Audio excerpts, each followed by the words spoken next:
Of public expenditure. Mr. Chairman, we will never address the issue of debt and consequently all the other challenges that fall from the economy. That is our biggest problem. The issue is not revenue, the issue is spending, that is the challenge we have.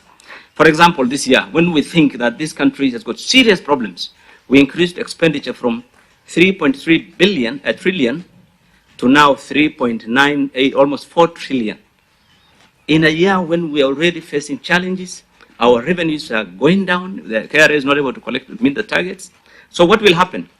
If this revenue is not going to, targets are not going to be met, that 4 trillion is going to be, part of it is going to be the borrowing. Already in the budget policy, we have said, I think the government has said in the budget policy medium term, for the next 5 years, they expect to collect 5 trillion in new loans. I think that figure is going to be significantly higher, Mr. Chairman, if this appetite for spending continues. The control of budget was here recently. I think her office is one of the problems we have in this country. When Parliament approves budget, and then you come around, you go to a government ministry, Mr. Chairman, they don't have money to buy photocopy paper. And it has been voted for by Parliament. Money has been voted, appropriations have been passed, exchequer release must be as per the appropriation. So there's no reason why a program or an activity for which a budget has been made and appropriation has been voted does not have money to run throughout the year. And yet the entire money voted 3.9 later will be shown as having been spent. And all those appropriations and releases are approved by the control of budget. So I think Treasury, with due respect to my good professor friend here, Parliament has approved appropriations, but Treasury has abandoned them, ignores them with abandon. That is, let me put it that way. I'm sure he will tell me off, but he's my friend, so I will welcome it. Now, so we are in a debt trap, Mr. Chairman. We are simply rolling over debt for lack of ability to pay or taking a new loan to pay the previous loan, all these things. But let me say that the continued borrowing by the government as if it is business as usual, or because we have a rapport with IMF, is dangerous. It's dangerous, Mr. Chairman. And I think government must really look at what they are doing and say, let us live within our means. We cannot continue, on that path. It is going to be dangerous. Okay, then the other issue I've been asked, the cost of government, again, is misplaced priorities. That is our Achilles heels, misplaced priorities. And I want to talk about the housing fund in this regard. Do you really need to build houses, Mr. Hinga, for the people of Kenya? Or are you going to, would it not have been better if we look at our priorities to spend that money to build the 10,000 classrooms that the CBC requires and the schools are struggling? Is it not better to spend part of that money to give to help so that they can finance students to pay their school fees? Is it not better to spend that money, give to Ministry of Education so that they can send the capitation for schools? I mean, where are our priorities in government? That is where our challenge is, always. Misplaced priorities. And so I want to conclude by talking about the policies. And this, I want to really urge those of you who are in Parliament who are here and also the government, policies of the government. There seems to be a rush in this particular administration to change the existing government policies. And I think it's at a price to Kenyans. And I'll give those examples of that. Those examples. The numerous attempts to change policy and legislative framework in various sectors in the short term is proven to be an economic burden to the taxpayers and to the cost of living. The housing fund, I'll give you an example. The NHIF restructuring, the CBC, the Hustler Fund, Maisha Number, new help funding structure, G2G petroleum deal. I'll comment about that later. This reform, that reform. I think we need to do these things over the medium and long term. That's what I think, Mr. Chairman. I think trying to do so many things, changing many things in the short term, is going to be at a price. We end up borrowing money, we'll end up taxing Kenyans, we'll make the situation worse for the people of Kenya.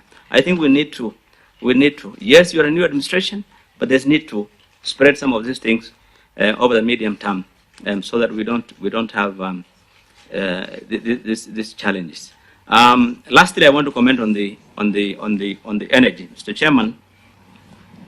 And I'm lucky today that my friend Churchill is here and he talked about it.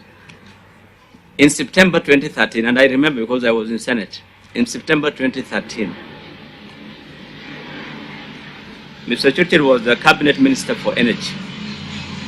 And he did announce, I remember, that we will have our output of power increased to 5,000 megawatts.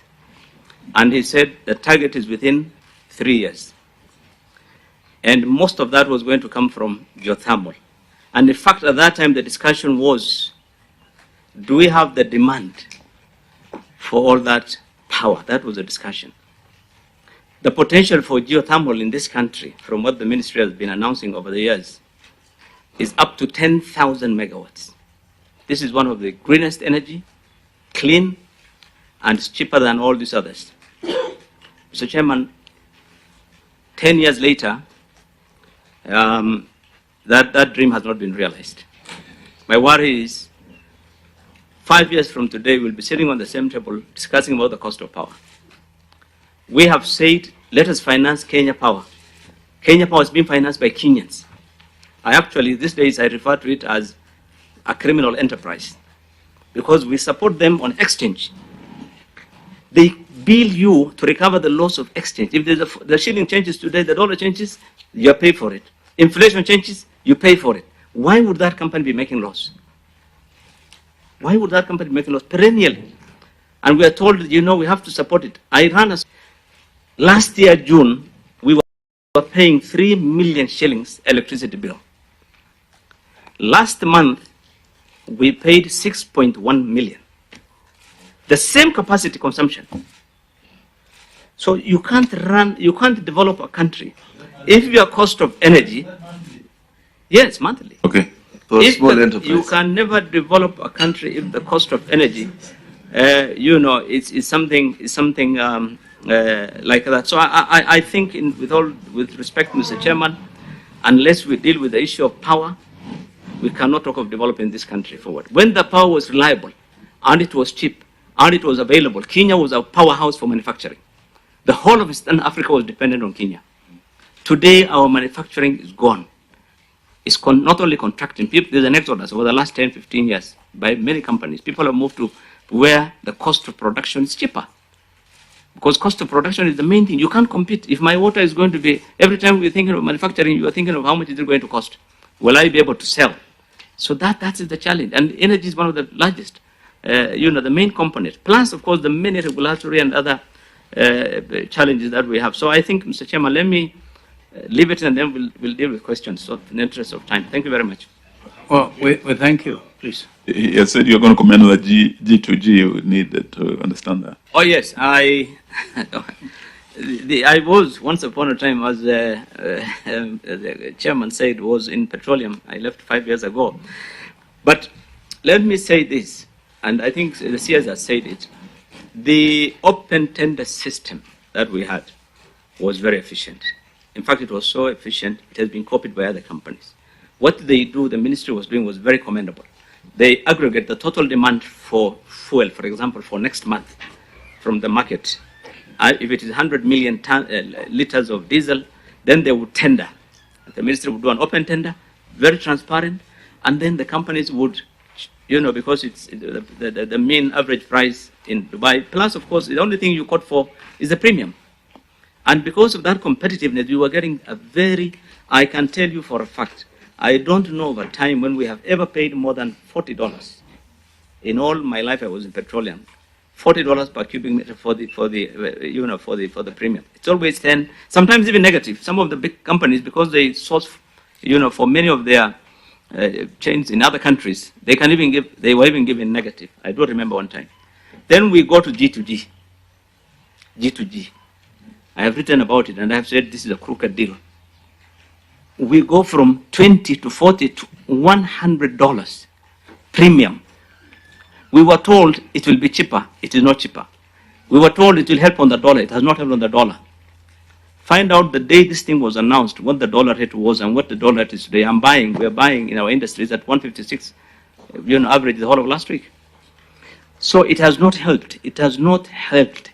Look at what the president of Uganda announced yesterday. He said they've gone into their own. One of the places we are making money as petroleum companies in Kenya is the export to South Sudan and Uganda and you got Rwanda and those countries. And you get that one in dollars. The transit portion is in dollars and people are making, that is where you get the dollars, as the CS said, which is true. But today, if Uganda decides to go that route, which they announced, then obviously it will not only impact on the business aspect, on the economy in terms of what we were, all those companies and businesses who are doing that, but also it will impact on the G2G deal itself. That, and we were told theirs is even cheaper.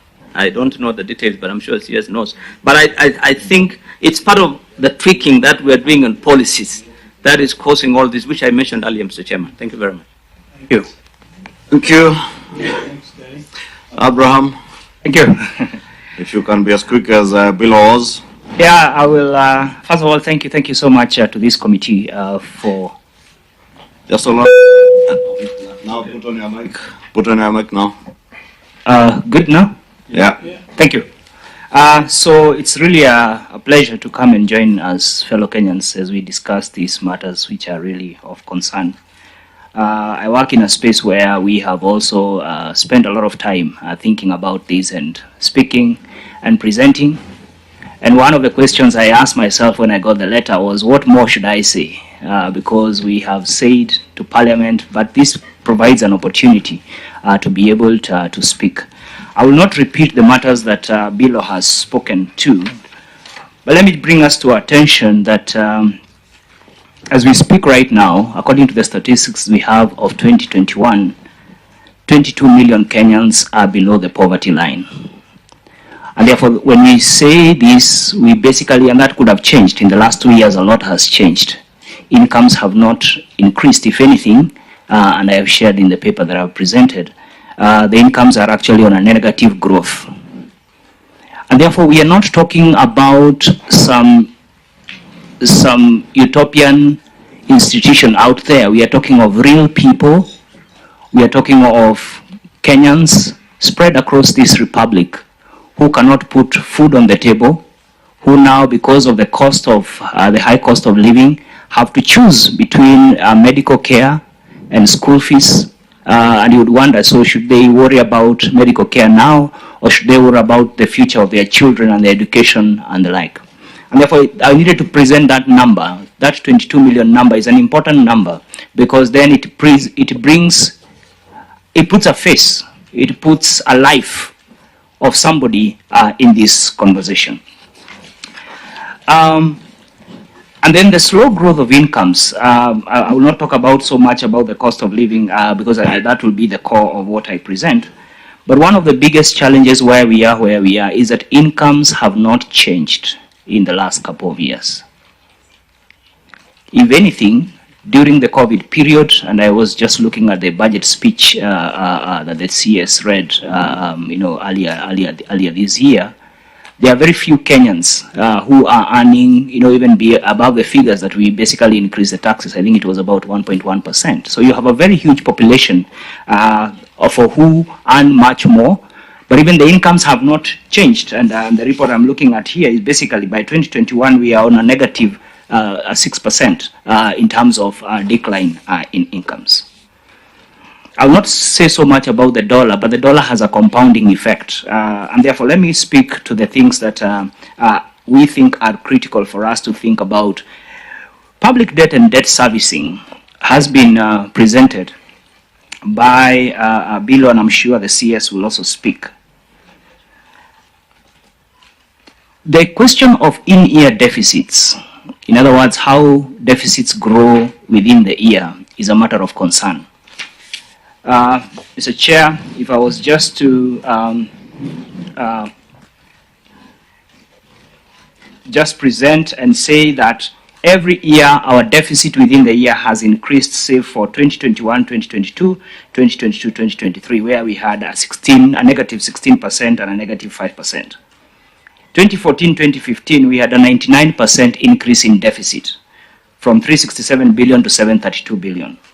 The year we are talking about, 2022, 2023, 2024, this current financial year, as per the supplementary budget published last week but one, we already have a 20% increase in the deficit from 720 to 864 billion.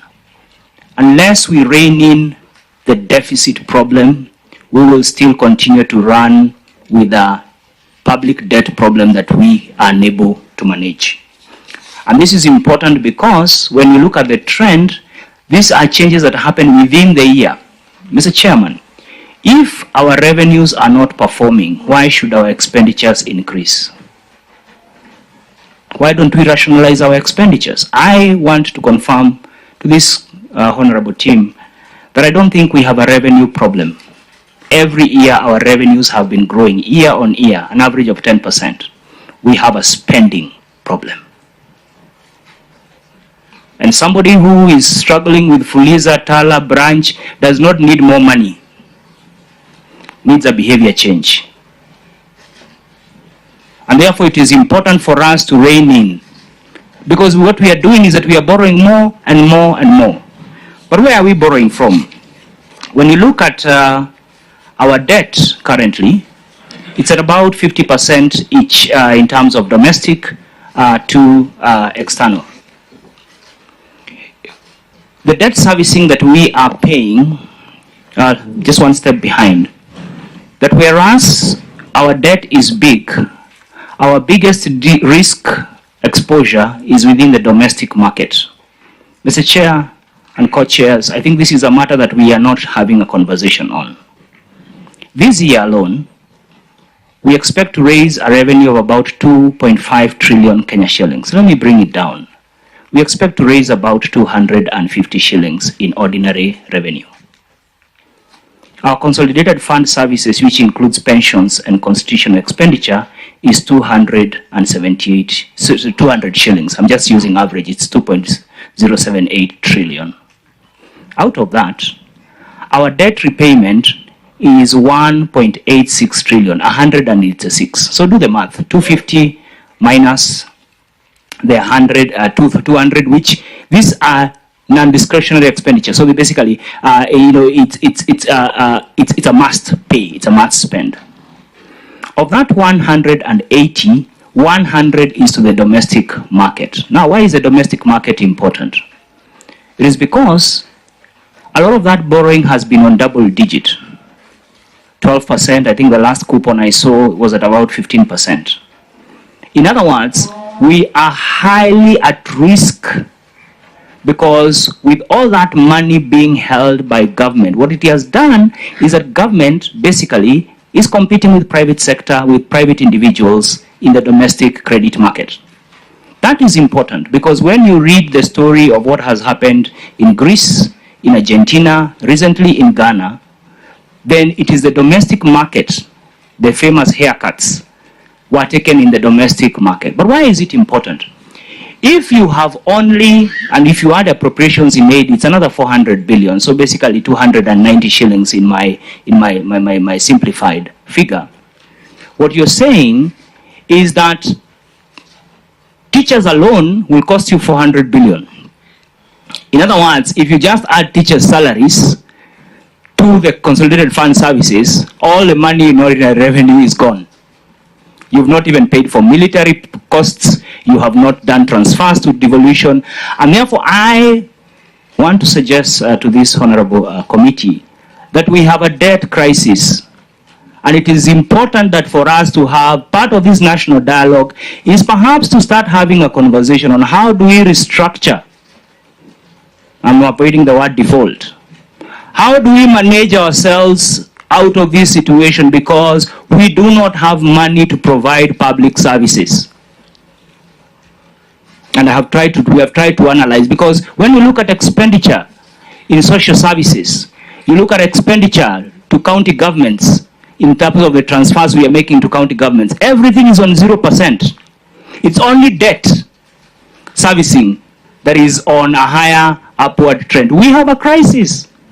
And the earlier we accept we are in a crisis, they say the first step, after denial is acceptance. We need to accept that that is where we are. Because if we don't have this conversation, and there's interesting, the former Greek minister of Greece for finance in Greece has written an interesting paper, and he said one of the biggest problems is that they kept denying that there was a problem until finally, in fact the paper is called The Denial of the Greek Debt Problem. We cannot continue to say that we are sustainable. We are not sustainable. If we are to provide, something we'll have to give, and it's either public services or how we organize. I think I've executed that matter to the best, because as long as public services will suffer, otherwise we have to borrow more, because this deficit that we have now increased to 864 billion, where do we expect to get the money from? We have to borrow more. High taxation. As a result of the kind of situation we have, where the space, the fiscal space we have is limited, you then have to raise taxes. But who are you raising these taxes from, I beg to ask? Including the housing levy, which I still don't understand the concept.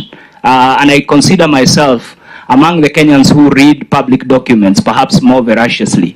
And I still don't understand why you are taking more money from people for a concept. 80% of Kenyans, and this is the only thing I'll say on housing, live in their own homes. Have you asked them the kind of housing they need?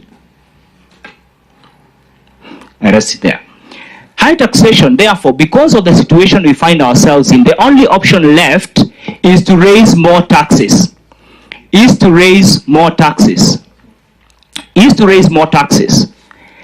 And when you raise more taxes, the group that you are targeting is only two kinds of individuals or legal persons. It's a corporate institution, a business entity, a premise that is registered and that is providing a public service. Providing a good to the public, and therefore they purchase it, or an incomed citizen. That incomed citizen also has to pay taxes in terms of VAT, because income even includes a person who gets 100 shillings, in terms of their daily. And therefore, when we are thinking about taxes, would it be time to actually rethink the speed at which we are introducing taxes in a context where even the business environment is shrinking and incomes are not necessarily growing? I think here is a pacing question. And what do we introduce? Can you introduce all these taxes at the same time? But let me speak to the one on energy, because that is a critical one. Here you have diesel that, of course, drives a lot of the IPPs in terms of energy, and I really thank Mr. Chirchir here, because he's really explained quite well. But that diesel already had been charged a tax, so almost one could argue, are we going through a situation of double taxation? But when you look at the taxes, and we did outline, just in the pump, and the EPRA has really provided. You have excise duty, you have road maintenance levy, you have petroleum development levy, you have petroleum regulatory levy, you have railway development levy, you have anti-adulteration levy, merchant shipping levy, import declaration fee, and value added tax. And when you work out those numbers, you find that out of the 217, for instance, you will pay at the pump, 80 shillings of that is taxes. Wouldn't this be the best place, for instance, to say, given the situation we are in currently, can we pause? Can we give a rebate? Well, because why should the cost always be transferred to the consumer? Can it be the other way around? To say, can we give a pause to some of these taxes because of the state? Because we are talking about cost of living. Now, all this is compounded in the fact that in October, from the statistics again we have, 13% there was a 13% increase in transport costs. in terms of inflation. So that tells you that 13% in terms of increase, in transportation costs gets transferred to all our institutions. Finally, and perhaps to an animal that we have not given a lot of attention, I want to present that if we are going to manage the cost of government and the cost of living right now, we have to make a decision on what to do with state-owned enterprises. 25 to 28%, and I'm using that figure because we are to confirm for now, is of MDA's expenditure is by state corporations. Those state corporations, the last count we have made, they are at about 248 of them. These are not the 48 county governments, neither are they the 22 ministries at the national level. These are institutions, some doing duplicate work in different ministries, 25%. Now, this, when you go to the budget, is also the space where we don't have very much transparency about what goes on. We only find figures when there is need for a bailout for Kenya Airways. I'm giving an example because it's the one, for instance, in the supplementary first budget here has an increase of 1.7 billion in guaranteed debt to Kenya Airways. It's in the books. And during the review, the stock risk exposure, according to the BPS 2023, during the review period 2022-2023, the stock of risk exposure is estimated at 2.7 trillion, where 2.66 trillion is from state-owned enterprises. This is from the National Treasury report. So in other words, you are stuck with many structures that give you the highest risk with the least transparency. If you ask me, Mr. Chair, co-chairs, I think if we are going to deal with the cost of living, let us action on matters of how do we manage debt moving forward, including dealing with the deficits. Let us make a very decisive decision. What do we do with taxation that has to do with fuel, because that is being translated to every part of the economy. And let us action. There is a whole report on merging, selling state-owned enterprises. In fact, I think PBO and Bonamasinde is here, did an estimate that if you were to sell, if you were to privatize some of them, I think will make about 30 billion annually. I rest my case. Thank you. Thank you. We will now give him the floor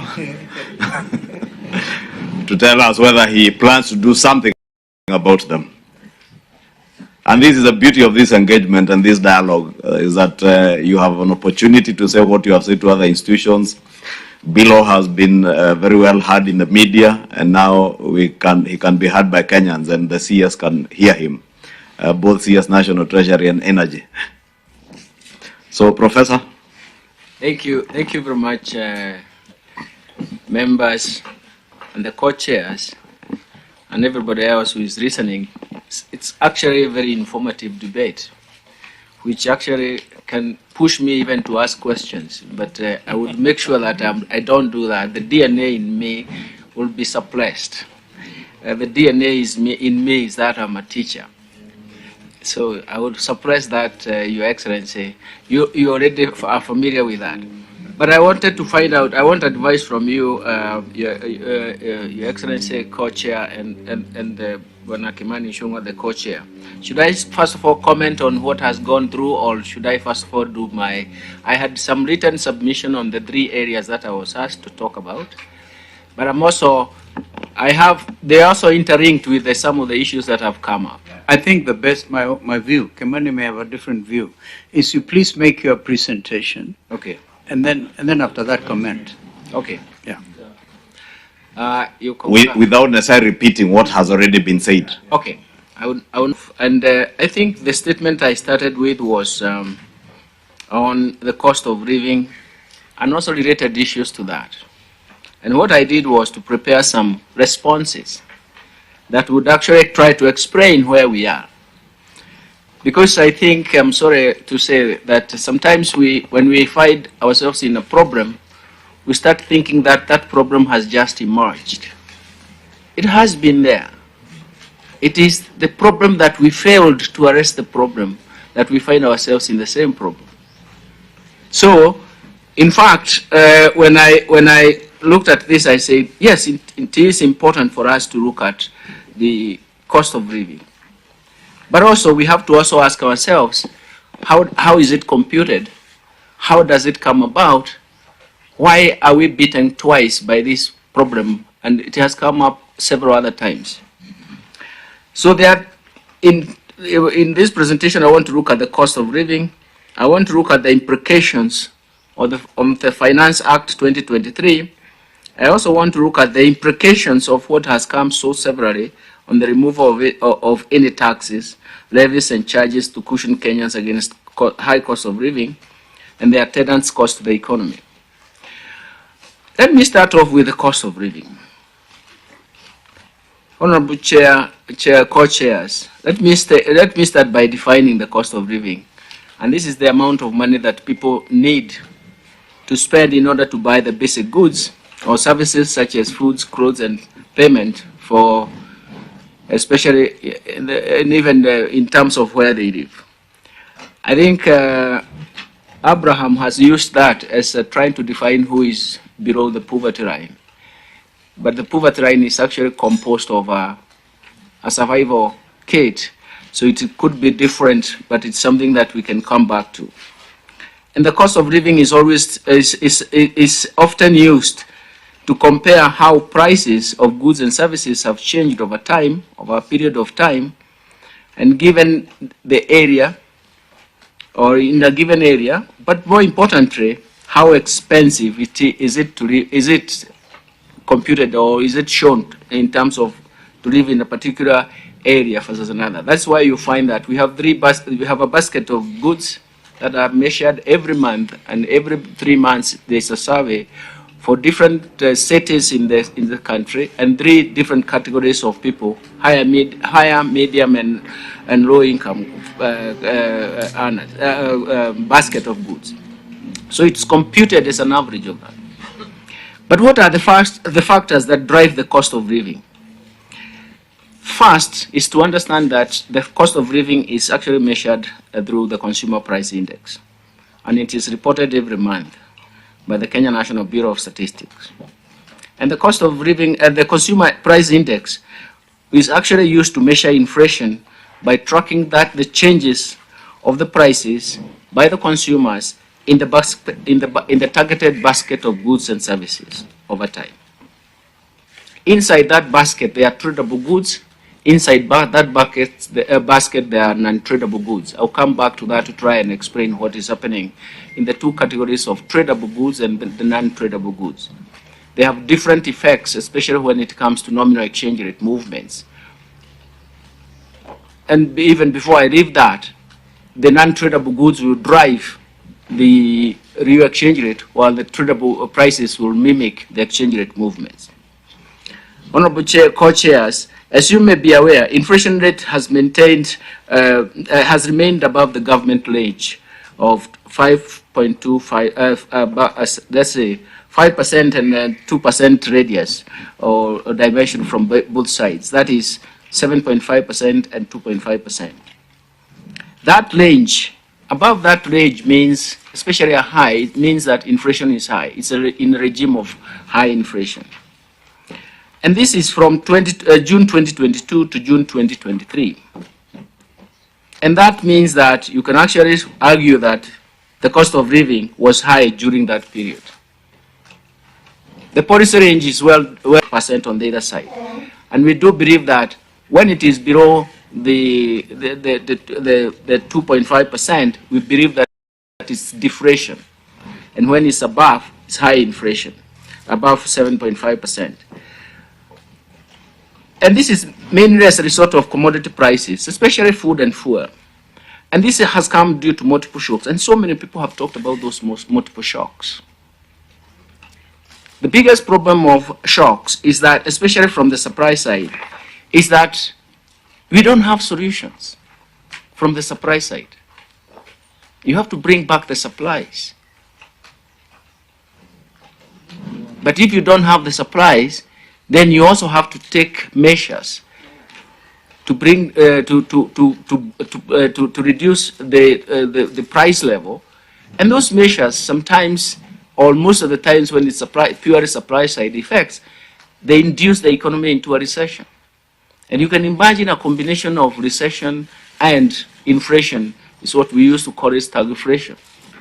Let me give you an example. If food prices are rising because there is no food,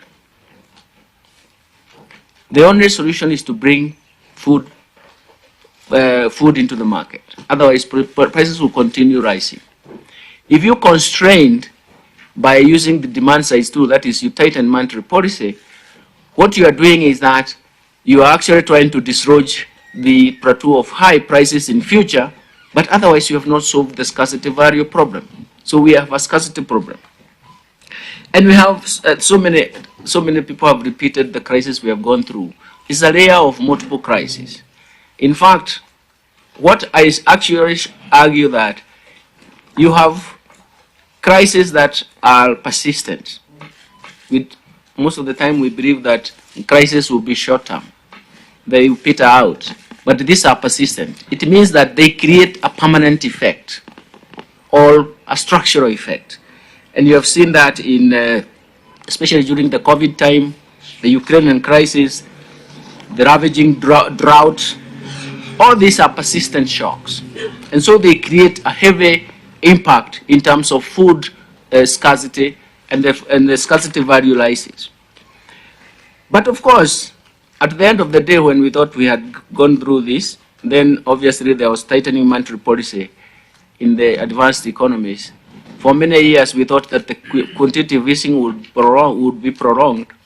But of course, we are paying the price that heavy liquidity in the market since or after the global financial crisis, we are paying for this. And that's why you find that the US continue to tighten monetary policy. In fact, even now, as of 2 days ago, we were discussing and everybody argued, and including in the US Secretary to the Treasury, told us about 3 weeks ago that their core inflation is still high. If core inflation is still high, it means that their interest structure will continue to be high. Ours is not core inflation which is high. Ours is the inflation that is coming from food and fuel effects, which is transmitted to us because we are importing a lot of food. There is a scarcity value, fuel prices are rising, and of course it's also exacerbated by the nominal exchange rate movements because domestic traded prices will mimic the movements in the exchange rate. Now, we rely very much on the imported fuel, so it means that there is very little we can do about that. It's only try to innovate around it. And I, of course, I've listened to some comments about the G2G. I think my colleague here will come back to say most of the African countries are asking us, how are you doing it? Because you have managed to actually run away from the two effects that we were salvaging ourselves. One of them is because of the dollar depreciation effect. Initially, we have said that it is coming from the US effect, but I'm going to argue later to show that we are paying for the past policy mistakes. Let's not hide. Somebody said, we are Kenyans, we live in Kenya. We should own up the mistakes so that we don't repeat them again. So the biggest impact right now on the nominal exchange rate is actually our own past mistake. But because my colleague here may come back to talk about the G2G, it is, if we continued without the G2G, it would not have worked. Things could have been quite devastating. Uganda, as just my friend Bero has mentioned, they are trying to run what we are doing because they think they can do it better, but there are so many headwinds. Tanzania was coming to run from us. They couldn't manage because one of the things is that the domestic market must be efficient. We have a domestic market in terms of fuel and even pump prices that is efficient. What we wanted to support it is, how do you source the dollars? Can we have a deferred LC? Trade finance is risk-free. We argued for other people, even including by IMF, for about 6 months about how trade finance works. It's risk-free. we have to move to situations where we have to go into structured finance for us to be innovative to solve ourselves from the current crisis, current problems that we are facing. Now, what policy mistakes have contributed to this outcome of high cost of living? Mr. Co-chairs, the rising cost of living in the country is also as a result of an ineffective and also inadequate policy intervention that resulted in aggravating the already dire situation. And some of these interventions include subsidizing consumption of goods instead of production to respond to the rising costs of living. And fuel subsidies alone itself was so heavy, it was not very sustainable. And we do agree, it has nothing to do with the political positioning here. It is a whole issue of saying what is the magnitude and where could we have gone with it. And this was because the consumption basket of fuel for the people, actually one of the realities is that we were not subsidizing the poor by fuel subsidies. We were actually subsidizing everybody else but not the poor. And this is because in the consumption basket, if you open it up, you'll see that the fuel for people at the bottom of the pyramid is marginal compared to those to the middle and upper income groups. The second subsidy was on maize flour, and the whole issue is who benefited, because only a few benefited because only a few manufacturers were able to access the market through using that subsidized maize flour. So many things have been written on this, but the most important thing is that it did not reach out. Now, investments in enhancing agricultural productivity are hampered by gaps in food supply chain that contribute to import dependency and even post-harvest losses. And this is a point that Biro Keros mentioned, that I'm a person who is fond of market. This is where market failure has actually pushed us the wrong way.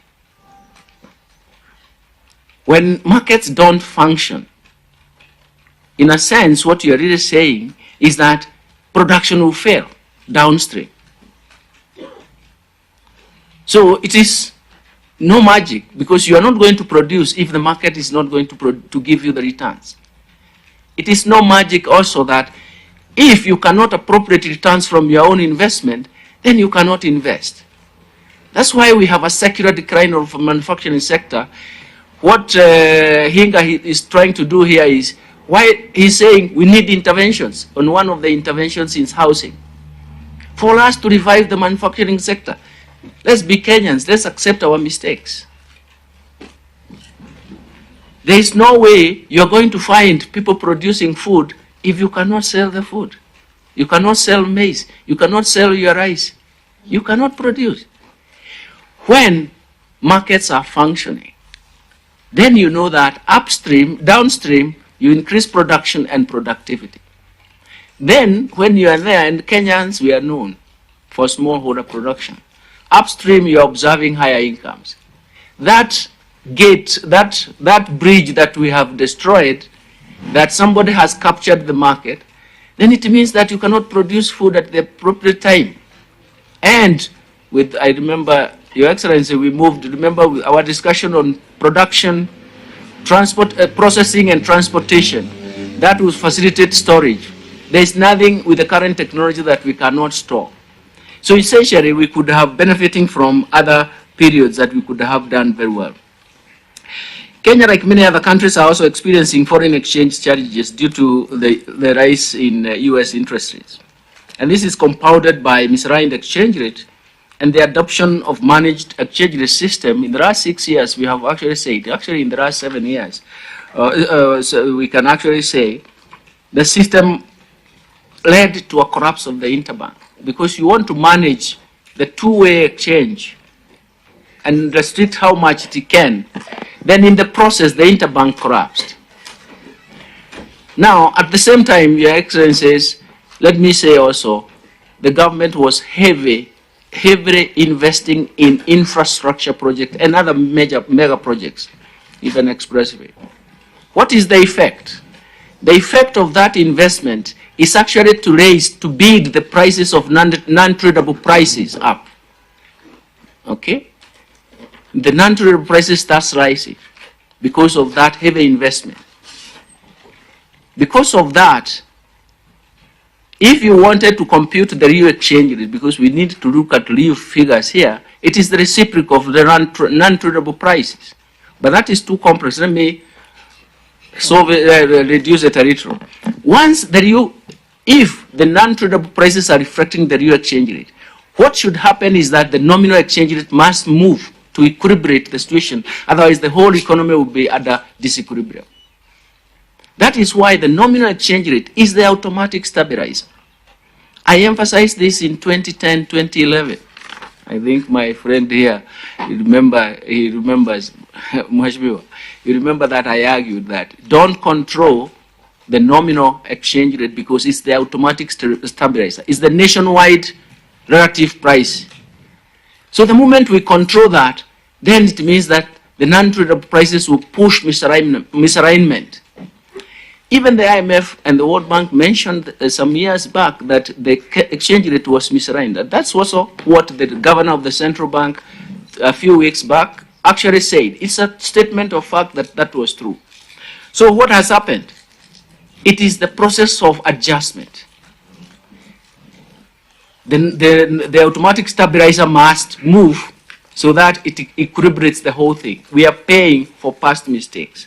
And that is where we are. So, because we created a distortion, that distortion can only be corrected by movement of the relative price. And that means that we reprice so many things we suffer.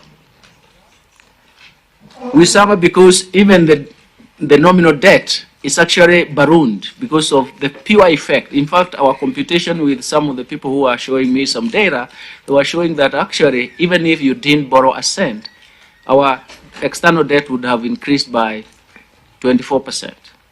Just imagine that sheer impact. Of course, we cannot now, we have to do a lot of work to disentangle what happened because of the US or the developed world tightening their monetary policy and rising interest rates and what happens to the others. But we can even show some numbers. For example, the current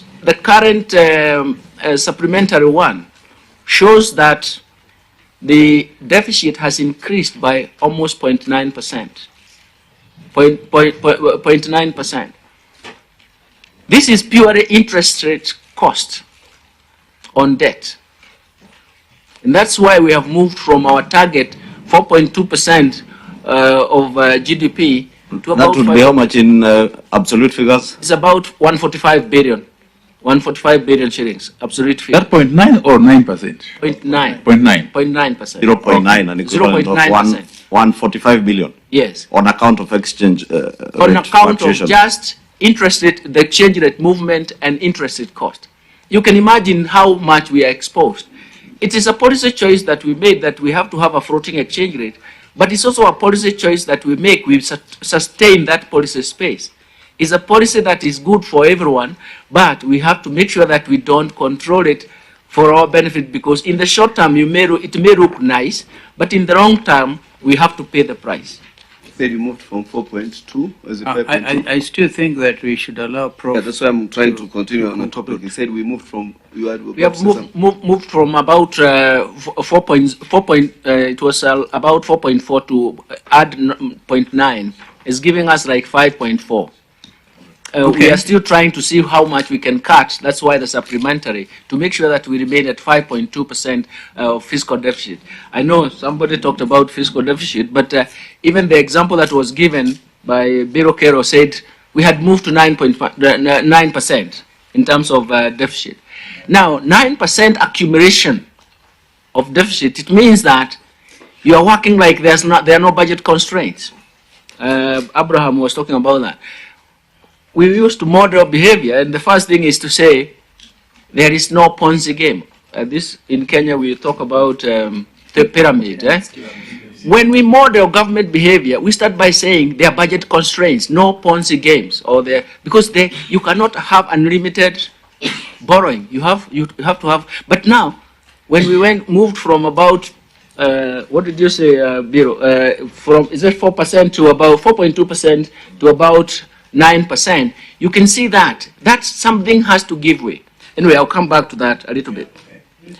Second.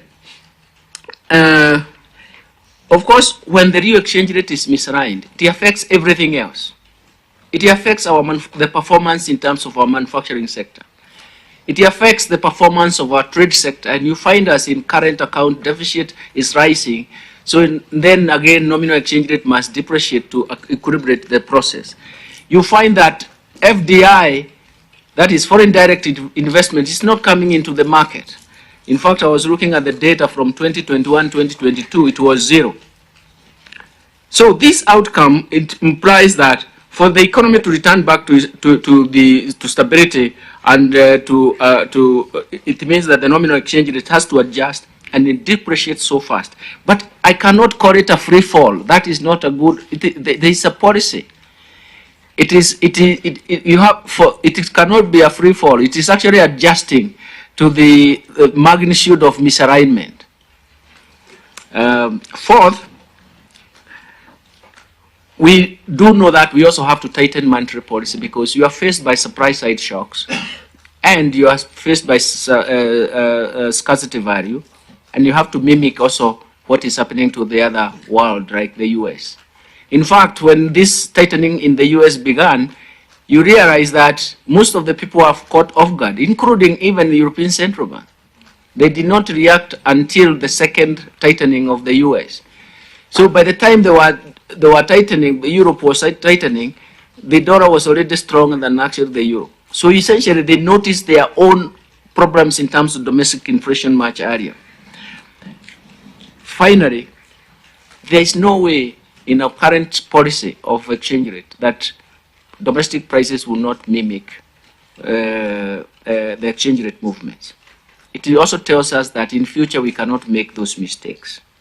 It also means that in future we can observe our competitiveness by making sure that we do not impose controls. In fact, wherever I went, I was asked, Kenya has imposed exchange controls. I said, no, we have no capital controls and we have no exchange controls. Look, we have been looking at the data, for example, the East African currencies and Kenyan currency. And we realized that all of a sudden, other currencies started depreciating against the Kenya shilling. Why?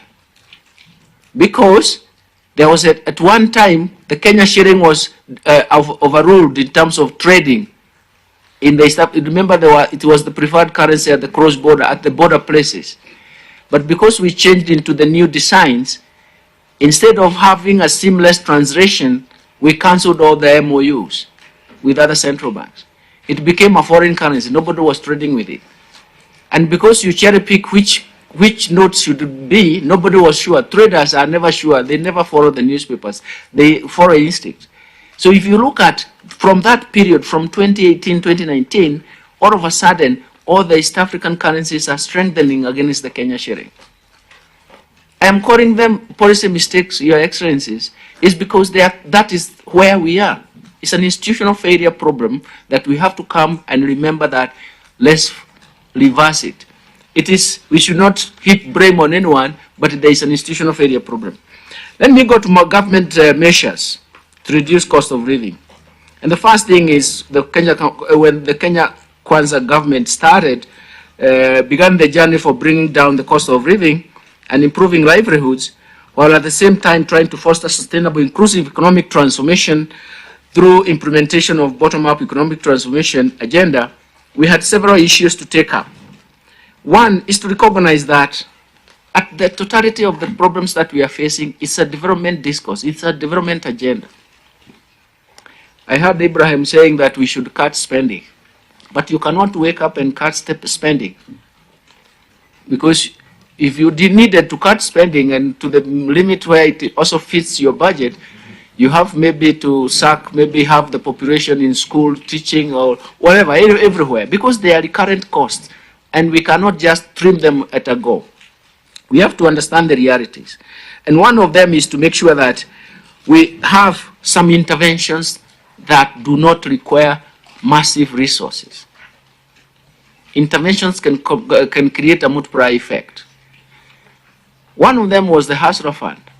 I didn't understand what my friend Biro Kero said. He said it is 300%. I borrow the Hasra Fund to make sure that my credit scores are improved. I borrow and maybe after 3 weeks I pay back, and I observe how much the pro rata in terms of how much you pay back. So I can talk about it. I borrow, I see, I want to see how much people are borrowing. In fact, we get data of who is reading in terms of how many times. In fact, we have said the next phase is we want to visit those people everywhere in Kenya and see what kind of business they are doing. This is an intervention. The housing project is an intervention because we cannot revitalize or revive our manufacturing sector without very strategic and targeted interventions. Because where we are, we have come down so hard.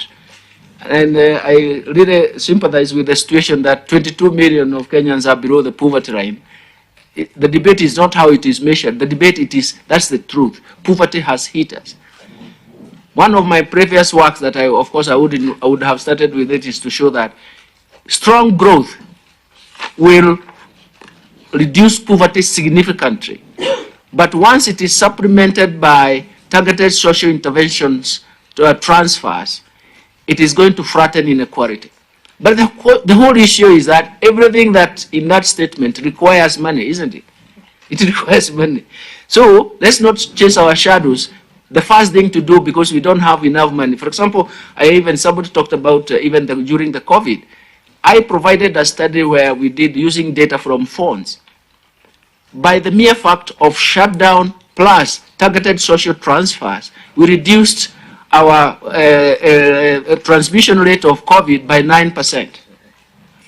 But you cannot continue the transfers the way we were continuing. So in a sense, everything that we want to do requires money. So that's why I'm saying strategic interventions are very, very important. Hasrafad was one of them. The housing, the affordable housing is another.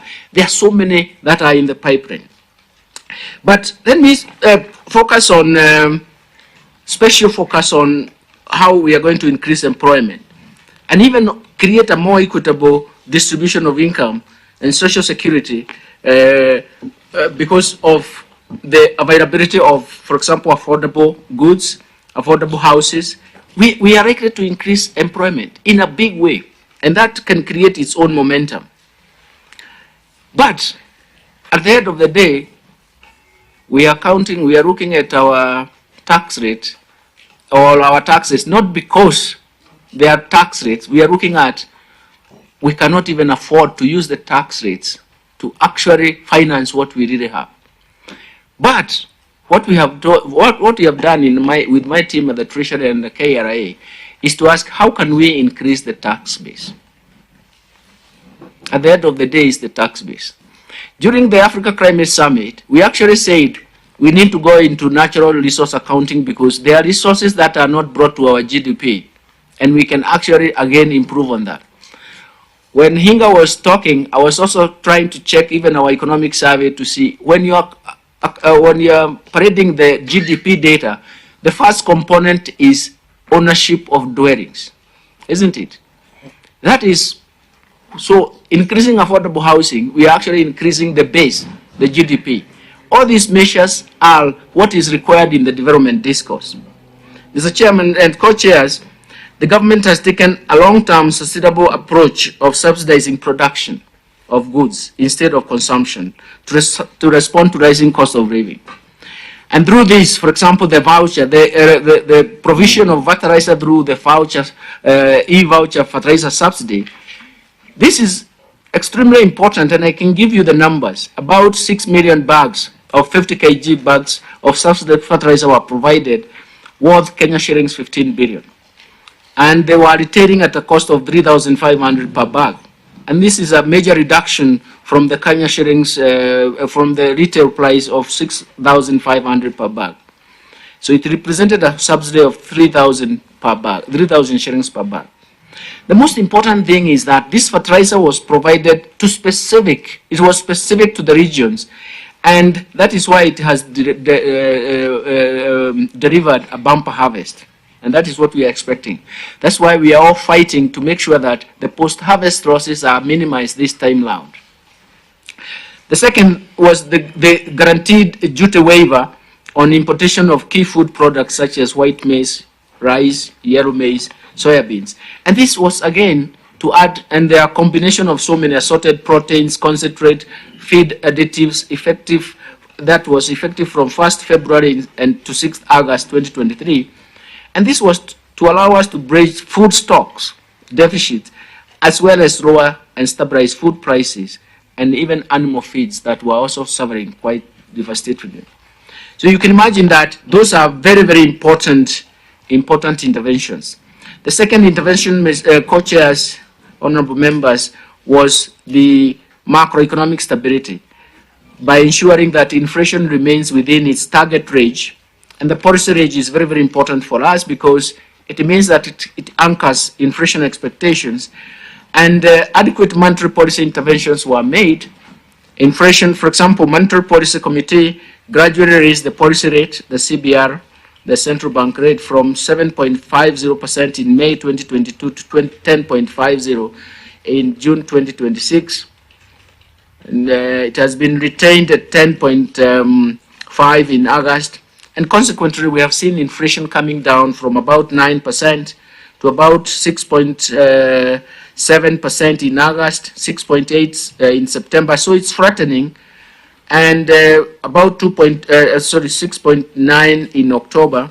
So it is actually flattening around 6.9%. And this is from a peak of 9.6% in October 2022. And you can see that this is very, very important. If the inflation remains below 7% and stabilizes that, at that point, it means that we are going to lower we are going to anchor expectations of higher inflation, and that is going to signal interest rates declining and stabilization of the exchange rate will be ensured, of the nominal exchange rate will be ensured. Mr. Chairman, co-chairs and honorable members, the interventions required to correct market failures, which occur due to abuse of market power, is very, very important. And information asymmetry and also negative market externalities is one of the things that we really need to look at. When Bill O'Carroll was speaking, I actually thought about institutions, and I thought institutional failure is a major problem. He also talked about corruption. I take those two things at the same time.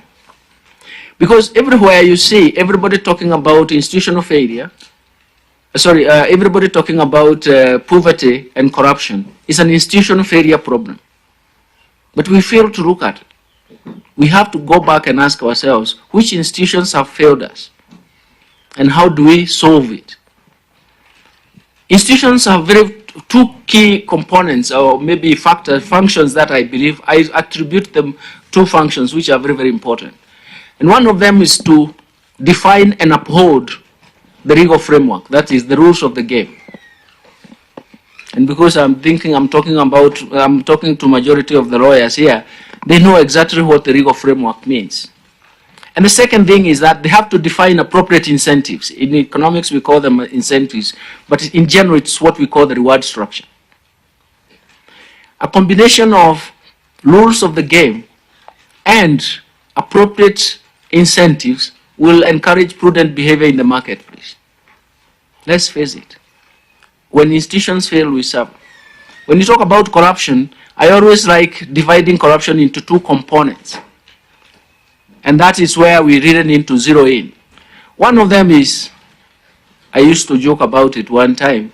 I remember the late Honorable Saitoti presented his book and talked about corruption. I actually argued that there are two forms of corruption. One of them is this bribery you see around in government offices, in traffic police and all that bribery. That is greasing efficiency.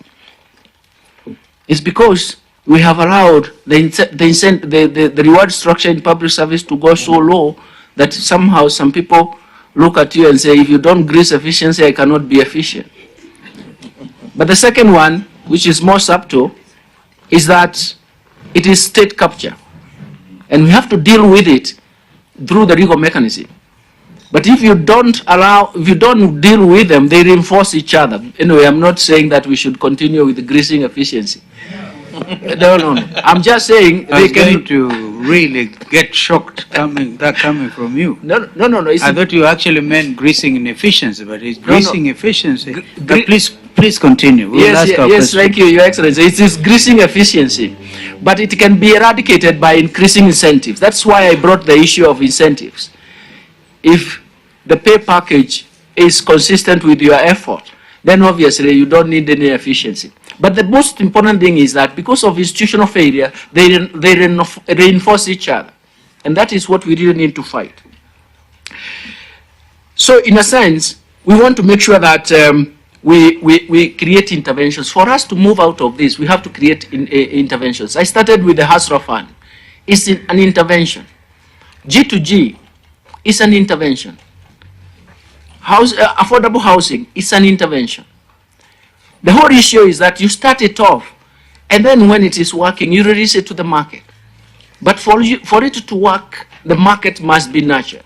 I have three, call them 4 stages in terms of making sure that we have strong markets. First, you have to develop the markets.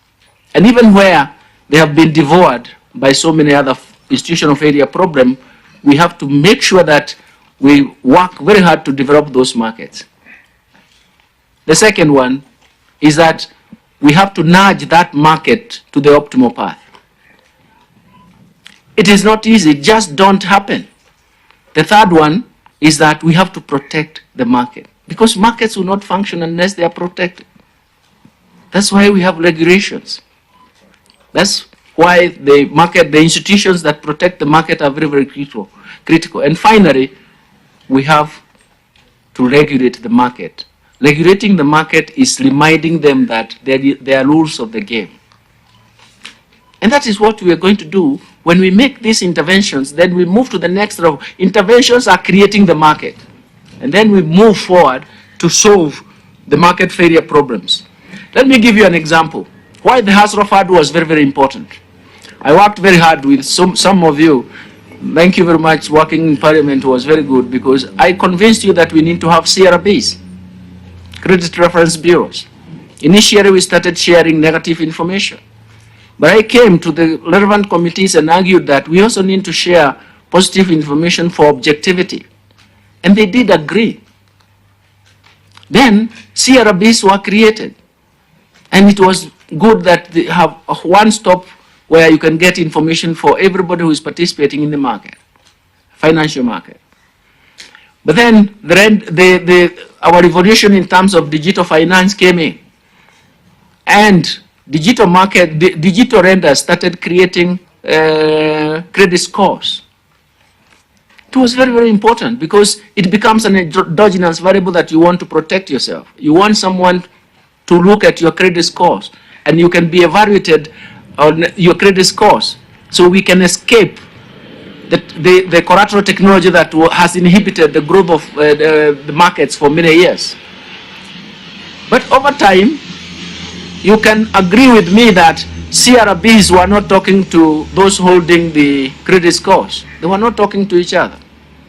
CRBs became a binary tool. You are either in or out. That is, you are blacklisted, isn't it?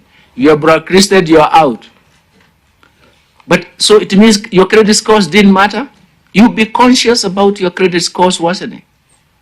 So you can see this is an institutional failure problem.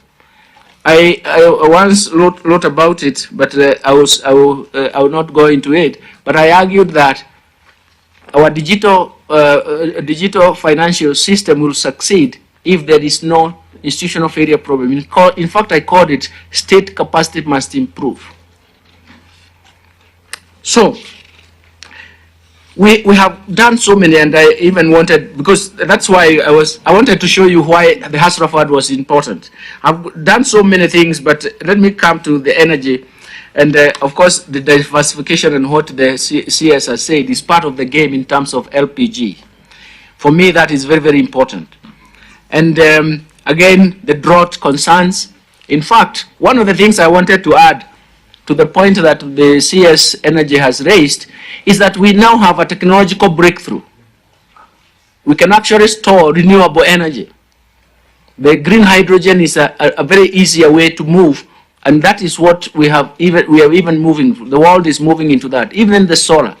And because we have a technological breakthrough, it means that we have to continue investing in this space so that we can improve on all the issues, the storage of renewable energy, and we can solve our energy constraints as we put it.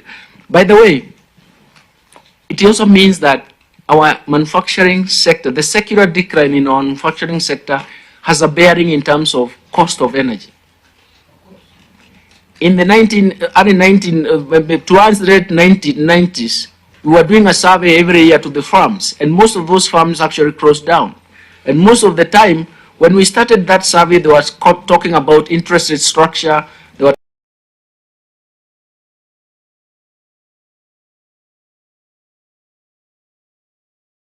Why pay more? Chagua nice and lovely cocoa and shea butter lotion, Kenya's #1 body lotion. Shikilia. Technician tafadhali, angalia hii mambo vizuri. Angalia hii mambo vizuri. Ama ni aje, si ndio? Wanatokasia kabisa. So technician tafadhali, pana fanya nini? Money has been poured to finish. Yes. Naomba musiende tafadhali. Kaini tu hapa. Wanaenda. Aya, wamesema nini kidogo. Yes. Tafadhali technician hakikisha hii mambo iko sawa. Alafu microphone mula kakimula no. Kimula tawinyo mamit. Tengeneza microphone pia mamit, asikie mamit. Maber. Microphones pia asikie mamit kama kimula kakimula no. Kimula tawinyo mamit. Inminge yo kama keloniga. Mamaya. 2012. But in the 10 years, it has averaged 9%, Mr. Chairman. And unless we deal with rationalization of public expenditure, Mr. Chairman, we will never address the issue of debt and consequently all the other challenges that fall from the economy. That is our biggest problem. The issue is not revenue, the issue is spending, that is the challenge we have. For example, this year, when we think that this country has got serious problems, we increased expenditure from 3.3 trillion to now 3.98, almost 4 trillion.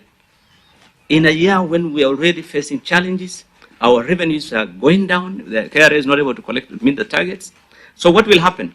If this revenue is not going to, targets are not going to be met, that 4 trillion is going to be, part of it is going to be the borrowing. Already in the budget policy, we have said, I think the government has said in the budget policy medium term, for the next 5 years, they expect to collect 5 trillion in new loans. I think that figure is going to be significantly higher, Mr. Chairman, if this appetite for spending continues. The control of budget was here recently. I think her office is one of the problems we have in this country. When Parliament approves budget, and then you come around, you go to a government ministry, Mr. Chairman, they don't have money to buy photocopy paper. And it has been voted for by Parliament. Money has been voted, appropriations have been passed, exchequer release must be as per the appropriation. So there's no reason why a program or an activity for which a budget has been made and appropriation has been voted does not have money to run throughout the year. And yet the entire money voted 3.9 later will be shown as having been spent. And all those appropriations and releases are approved by the control of budget. So I think Treasury, with due respect to my good professor friend here, Parliament has approved appropriations, but Treasury has abandoned them, ignores them with abandon. That is, let me put it that way. I'm sure he will tell me off, but he's my friend, so I will welcome it. Now, so we are in a debt trap, Mr. Chairman. We are simply rolling over debt for lack of ability to pay or taking a new loan to pay the previous loan, all these things. But let me say that the continued borrowing by the government as if it is business as usual, or because we have a rapport with IMF, is dangerous. It's dangerous, Mr. Chairman.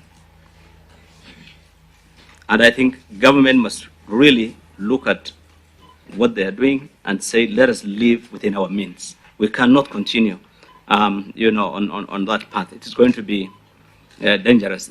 Okay, then the other issue I've been asked, the cost of government, again, is misplaced priorities.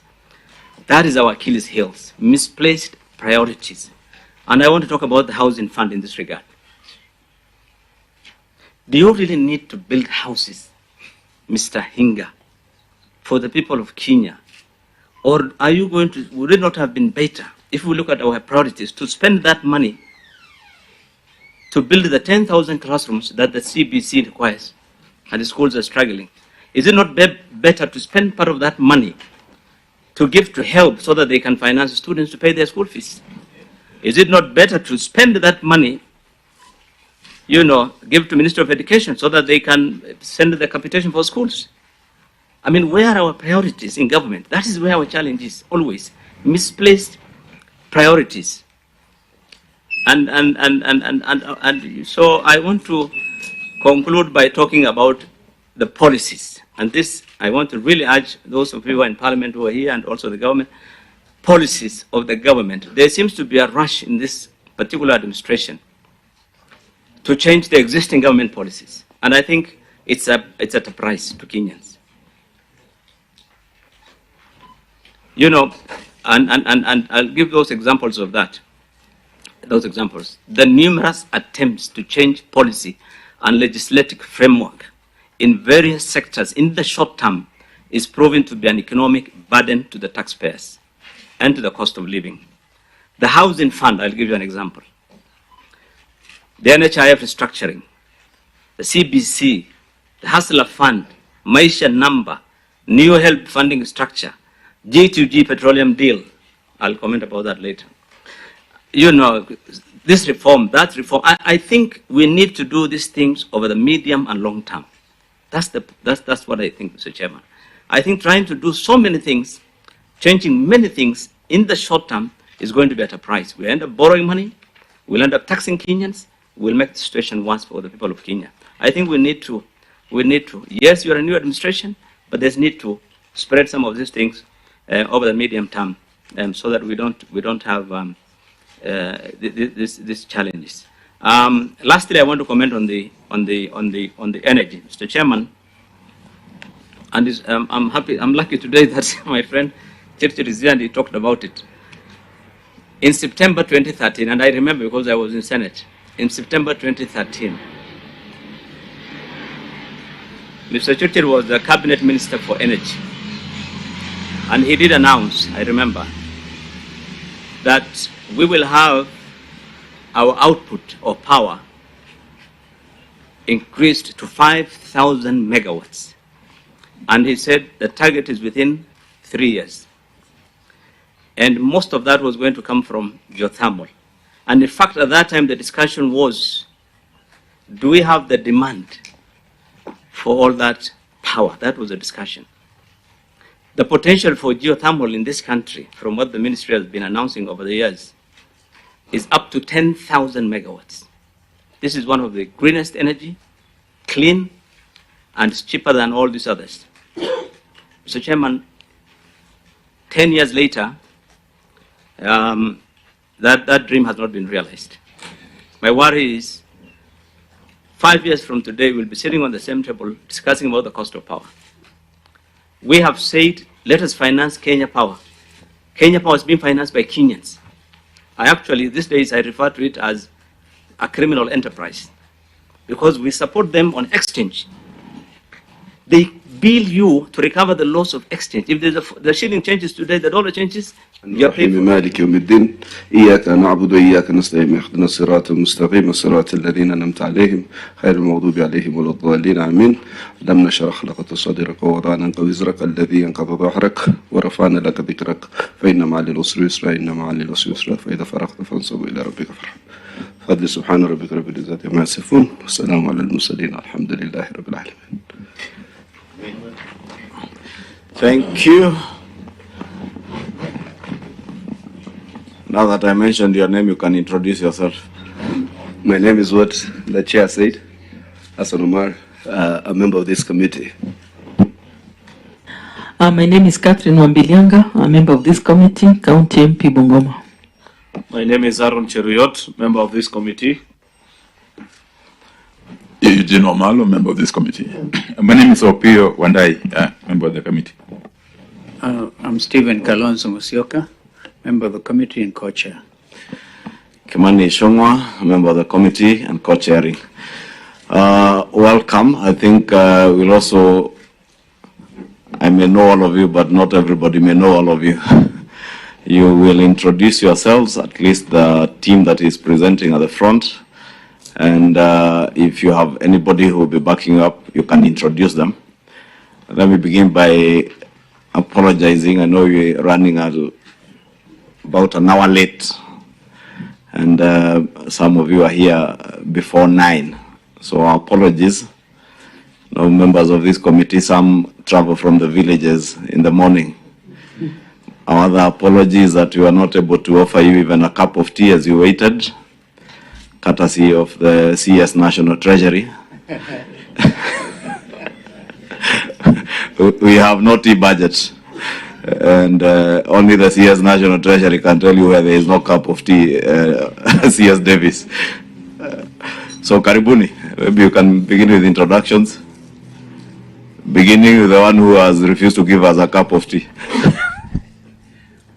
Thank you very much and good morning. My name is Joguna Dungu.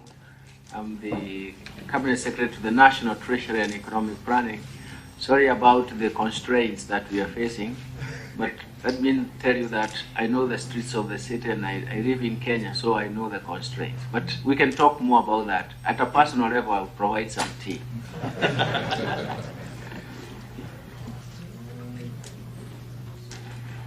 Good morning. My name is Davis Chirchir, Cabinet Secretary, Energy and Petroleum. And I'm here with my PS Alex Washira, PS Energy, PS Liban, where are you Liban? Mohammed Liban, PS Petroleum. I've seen Kipto Bergoria, the Director General for EPRA, Energy and Petroleum Regulatory. Who else did I see? And a couple of technical staff. Thank you. Good morning, Chair. My name is Charles Hinga. I'm the Principal Secretary in the State Department for Housing and Urban Development. I'm here with my technical team from my office, Wahome, who's in the funding workstream. Thank you.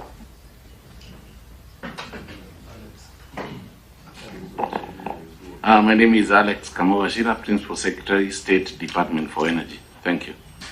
Rugo. Good morning. My name is Dr. Abraham Rugo Mureu. I'm the Executive Director of the International Budget Partnership Kenya. And I'm accompanied here by my colleagues, Senior Program Officer John Kinodia and our Research Analyst John Kinodia and Cuba Houghton, who is our Research Analyst. Thank you very much. Assalamu alaikum. My name is Bilo Carroll. I used to be in the same industry you guys were in. I'm now a businessman. In my free time, I look after what the people on this table do, and that's why I'm here. Thank you. Thank you, Senator. You have nobody accompanying you.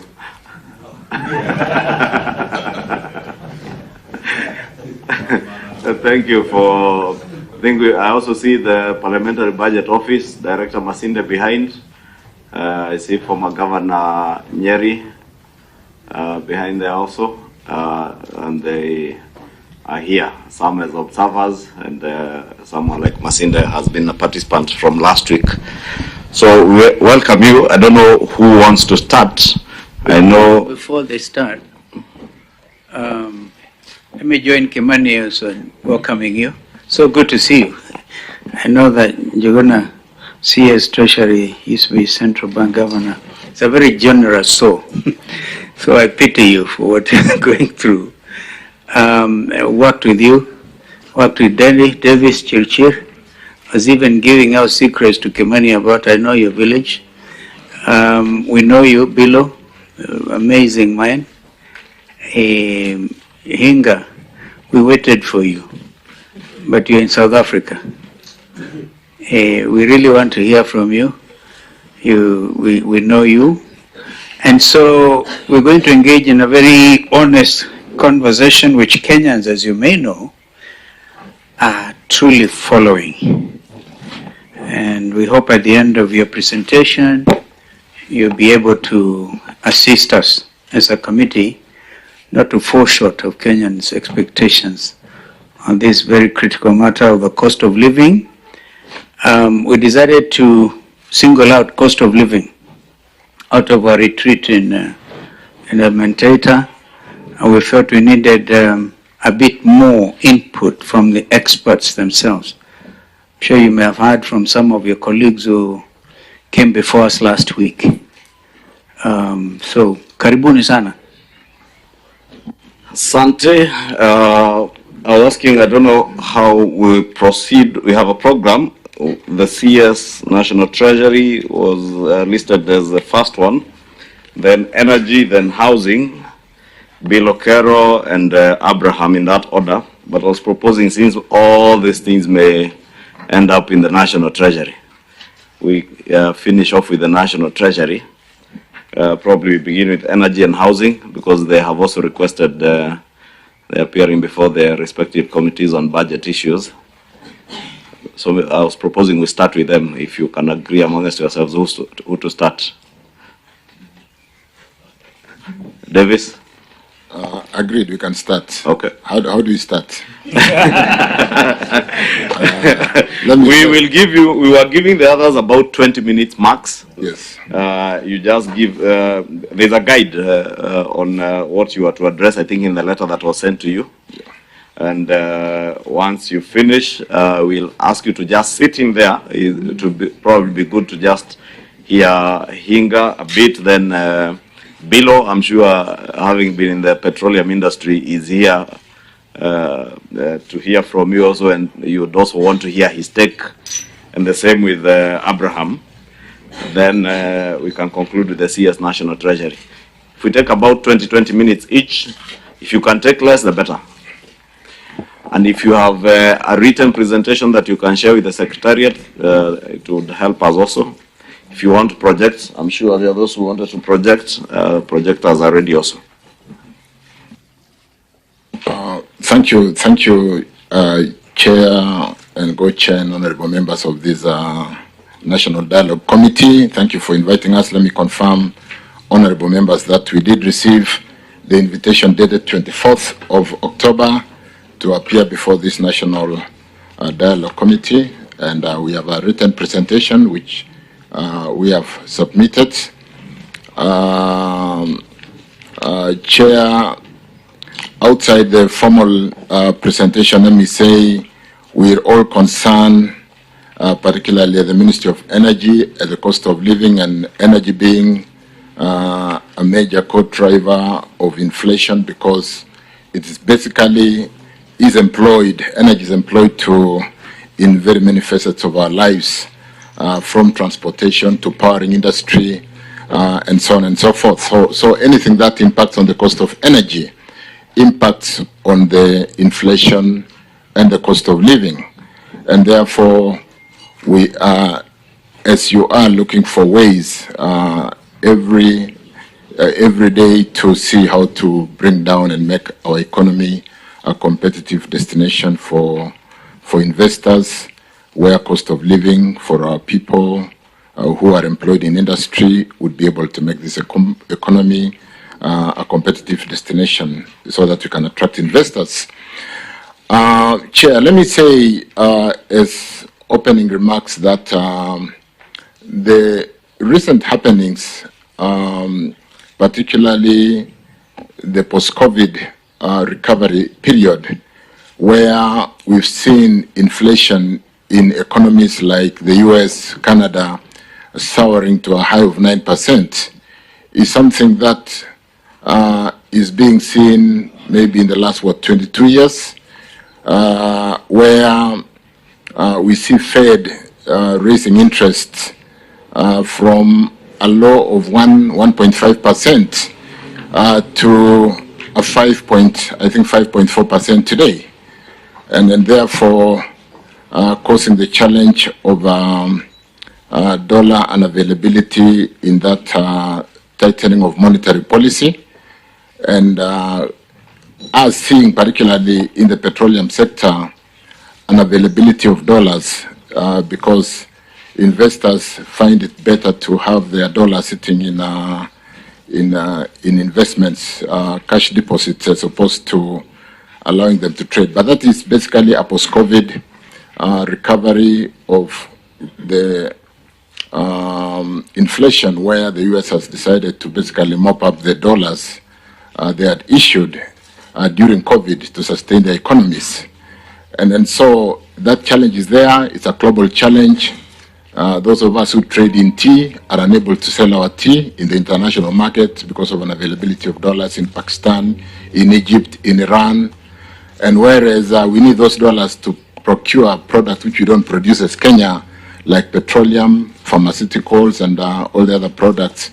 And lately, when we have a deficit in food because of the climate change issues and the fact that we have not been able to sustain food security, we need dollars to basically import food to sustain our people.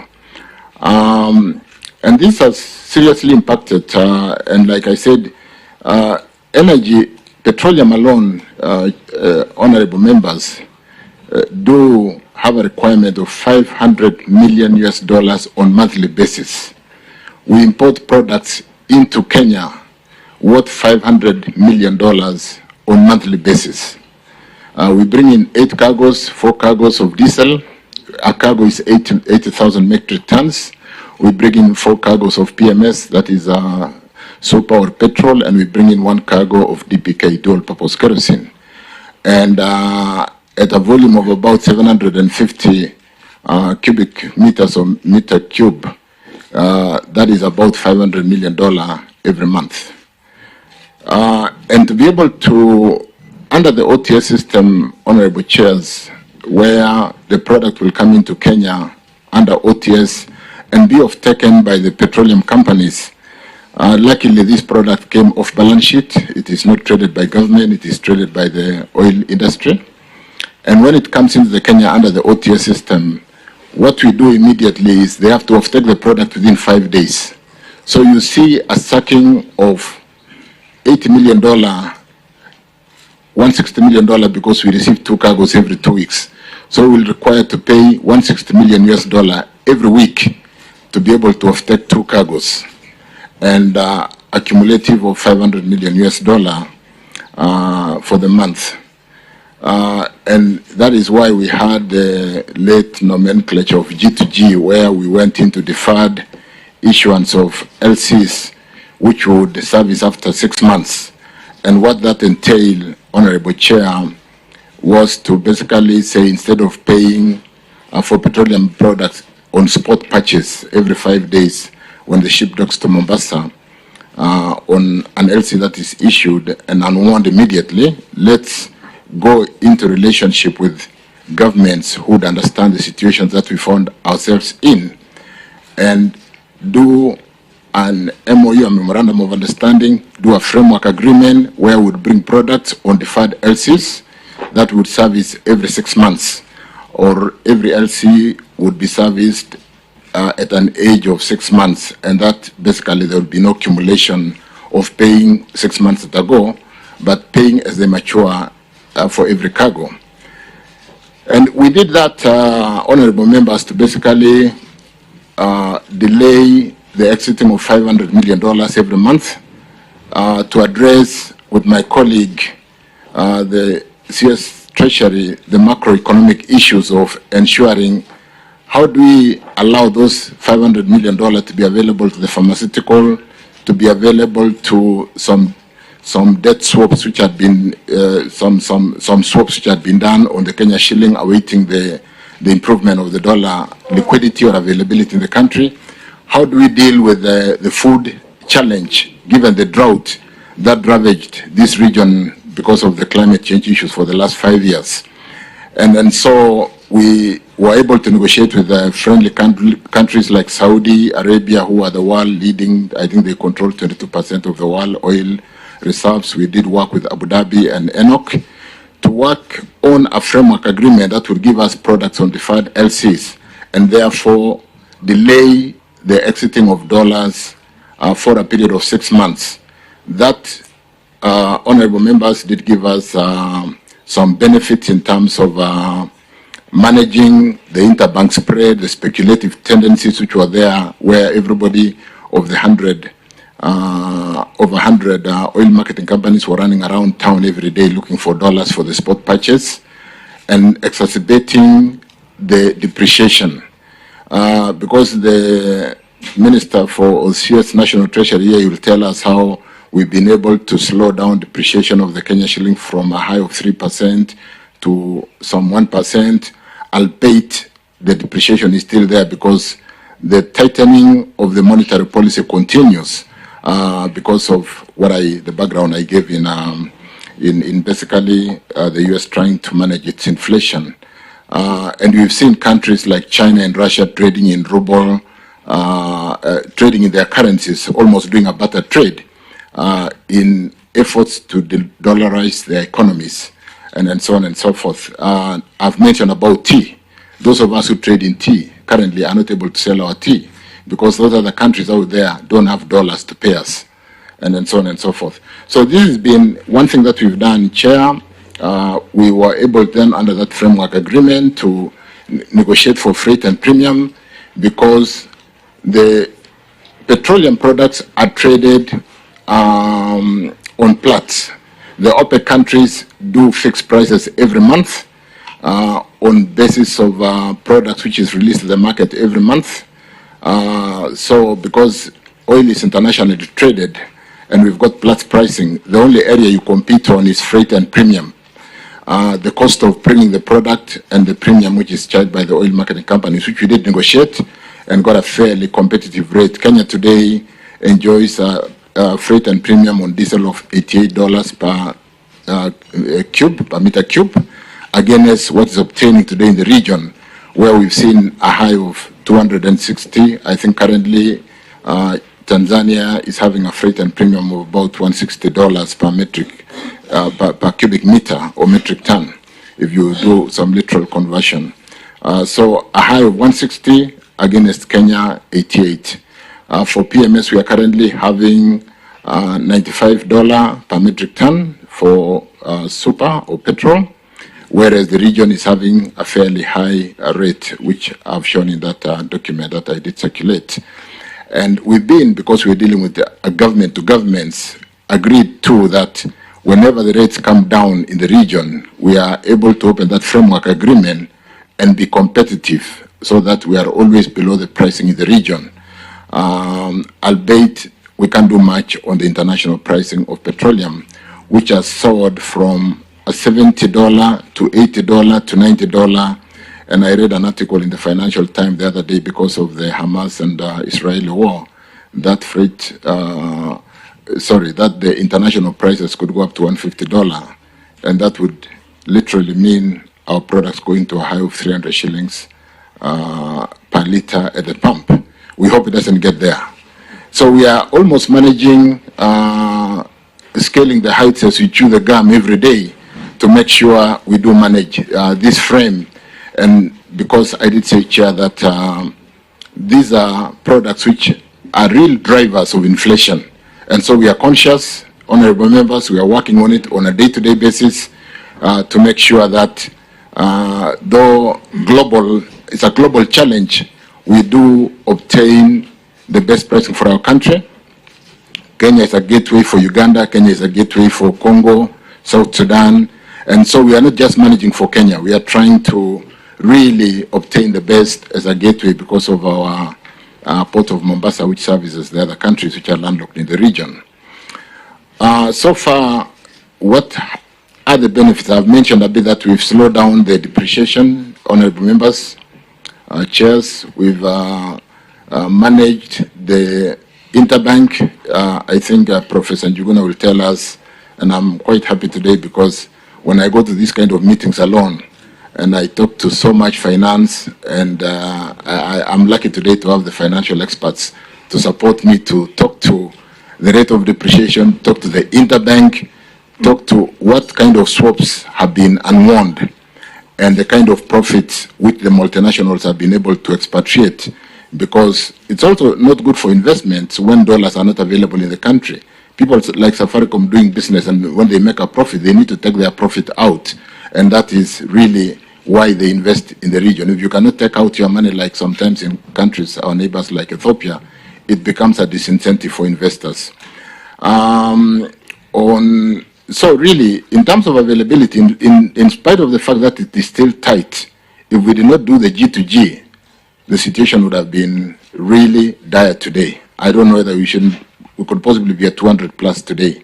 But the fact that we've been able to slow down sucking or exiting of $500 million every month from petroleum is a real big gain. What we're also able to do, honorable members, on petroleum is to basically say, over this period, why don't we then offtake the product as they land in Mombasa on Kenya shillings? A Kenya shilling which then sits in escrow account, earning on T-bill rate, and the T-bill rate will go to the pump over that period before we pay the international market. So the interest that is earned in the agreement that have been done, the commercial agreement that supports this transaction, is taken to the pump to support the depreciation. So the yield, actually T minus 2 goes to the pump, the minus 2 goes to the banks.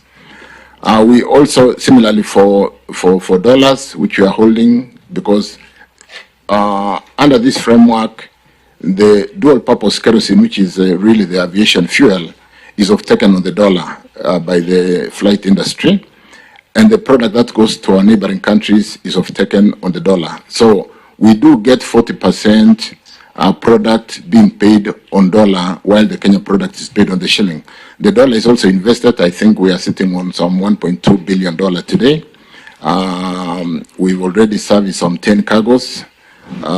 And the dollar, like I said, is also invested on SOFR minus 2. The yield also goes to the pump to support the industry in terms of the depreciation. So even as we sit today, except that we are unwinding the dollars, or rather removing the dollars as they mature, we are sitting on some $1.2 billion to support the repayments of the product as they mature, as the LC mature after 6 months, on the age of 6 months for that matter. So that's what we've done on petroleum. Honorable members, chairs, we are very conscious. We are working on it every day. We're looking at the region, like I said. If the freight and premium comes down, we open the contract with the 3 governments, Saudi, ADNOC, Abu Dhabi, and Emirates, to say, look, since you have this contract for 6 months, we shouldn't be paying higher premiums than what is obtaining in the region. When we look at the comparatives in terms of pricing in Tanzania today, in South Africa, go to UK, go to US, you'll possibly, I don't know whether we gave the figures there, but in some jurisdictions they are paying as much as 300 shillings per litre, where we are paying 200. So it's a global challenge. We are managing, honorable members, on a day-to-day, like I said, and we are looking for innovative solutions. What we've done lately is to renegotiate the freight and premium. Like I said, it's an open, it's not locked under the framework agreement, to bring it down. What we are doing after the proof of the system working, we've asked those countries to remove what we call confirmation. KCB alone has opened, I think, LC's worth about 800 billion. They are supported by Stanbic, supported by a number of banks, Mauritius Bank. And what has happened is, because of the risk and exposure of a bank not being able to pay, or the risk for that matter, there is need for confirmation, not reconfirmation.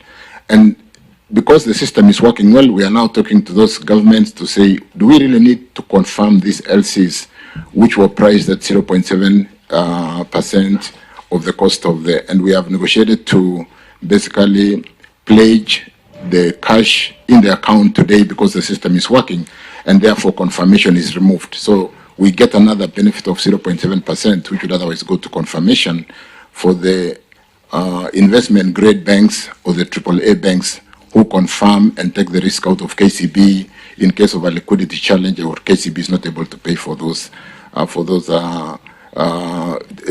the risk taker for the LC issuing banks.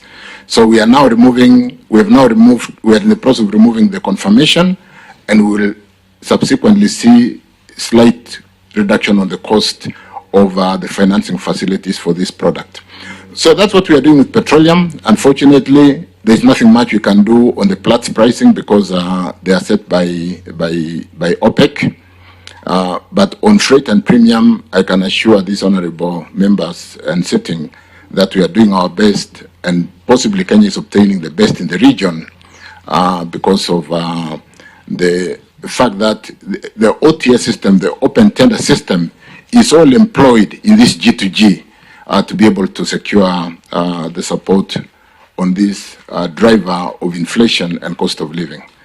That's the much I would like to say for now. For petroleum, I think the details are in the paper which I've circulated. For power, because of time, power is another big driver. It's another really big driver, and we are conscious about the cost of power in this country. It's expensive. You will recall, members, that Kenya predominantly generated power from hydro. We ran Masinga, Kindaruma, Gitaru, Kiambere for a long time until we were hit by the drought of the early year 2000 when we had a huge drought, and we brought in the Agrecos and the IPPs, which today are being seen to be very expensive because hydro today dispatches at about 3 to 4 cents US dollar per kilowatt hour. Very good pricing. You cannot get that kind of pricing anywhere.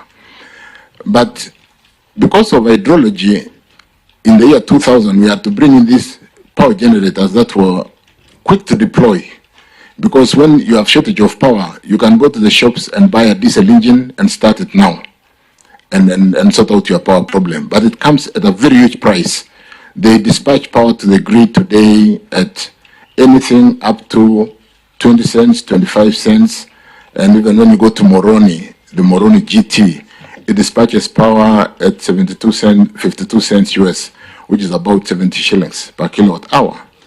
When hydro should ordinarily be dispatching at less than 7 shillings, we are dispatching at 72 shillings in Moroni. So because of that, the country then embarked on development of geothermal. And I think Kenya today is lauded as the 6th largest geothermal country utilizing geothermal, a very difficult power to develop because you do your service studies, you drill. It's like oil exploration. You drill 3 kilometers, and today we have got about 49% of our economy being supported by geothermal. So predominantly today what we call a base load, which was yesterday hydrology or hydro, is today geothermal. And what has really helped us today is the fact that the leaders of yesterday worked so hard to develop geothermal. And if I just give some numbers to appreciate that we are not in a bad place, Tanzania today is load shedding 10 hours every day. So 10 hours, you don't have power, not because it is a blackout. It's been switched off because there is not enough power in the country.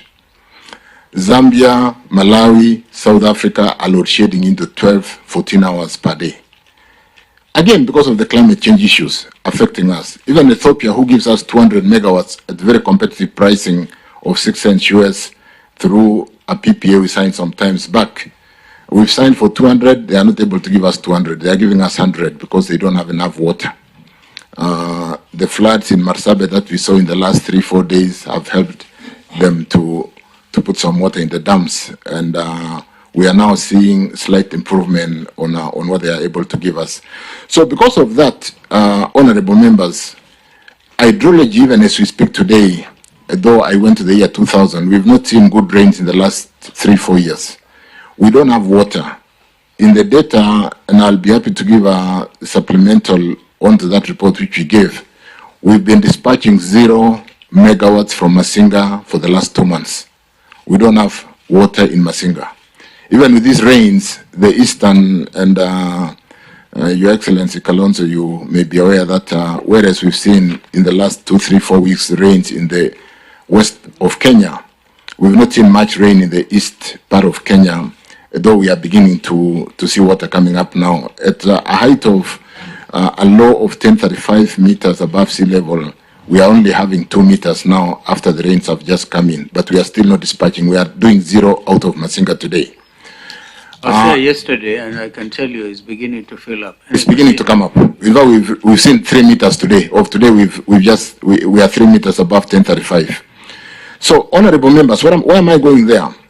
When we don't have water, which was predominantly the generator for Kenya, though geothermal has really been useful lately because I said as a base load it's not already doing 49%, we have to run the diesel. When you run the diesel, which I did give a background that it is dispatching at 70 shillings, it is dispatching at 50 shillings, you do expect the cost of power to go up. When Dr. Siror, the CEO for Kenya Power, spoke to the media the other day, he was like, would it be better not to have power at all to service a hospital or to have expensive power? It's not because we want to dispatch expensive power. If Masinga is at 0, even for you and me, you would go out and start your generator because it's better to have that expensive power than no power at all. So given the challenge of climate change and mitigation and actions that are ravaging, or rather the whole world is talking about today, as Kenya, we are accelerating geothermal development. We just brought in an additional 35 megawatts in Menengai. We are bringing another 70 megawatts. We are drilling in Paka Silali. We are at 100 megawatts of steam, and we want to put in converters to get them into generate power as quickly as possible. And these come in geothermal today because of our knowledge and capacity and availability. Geothermal is available 24/7.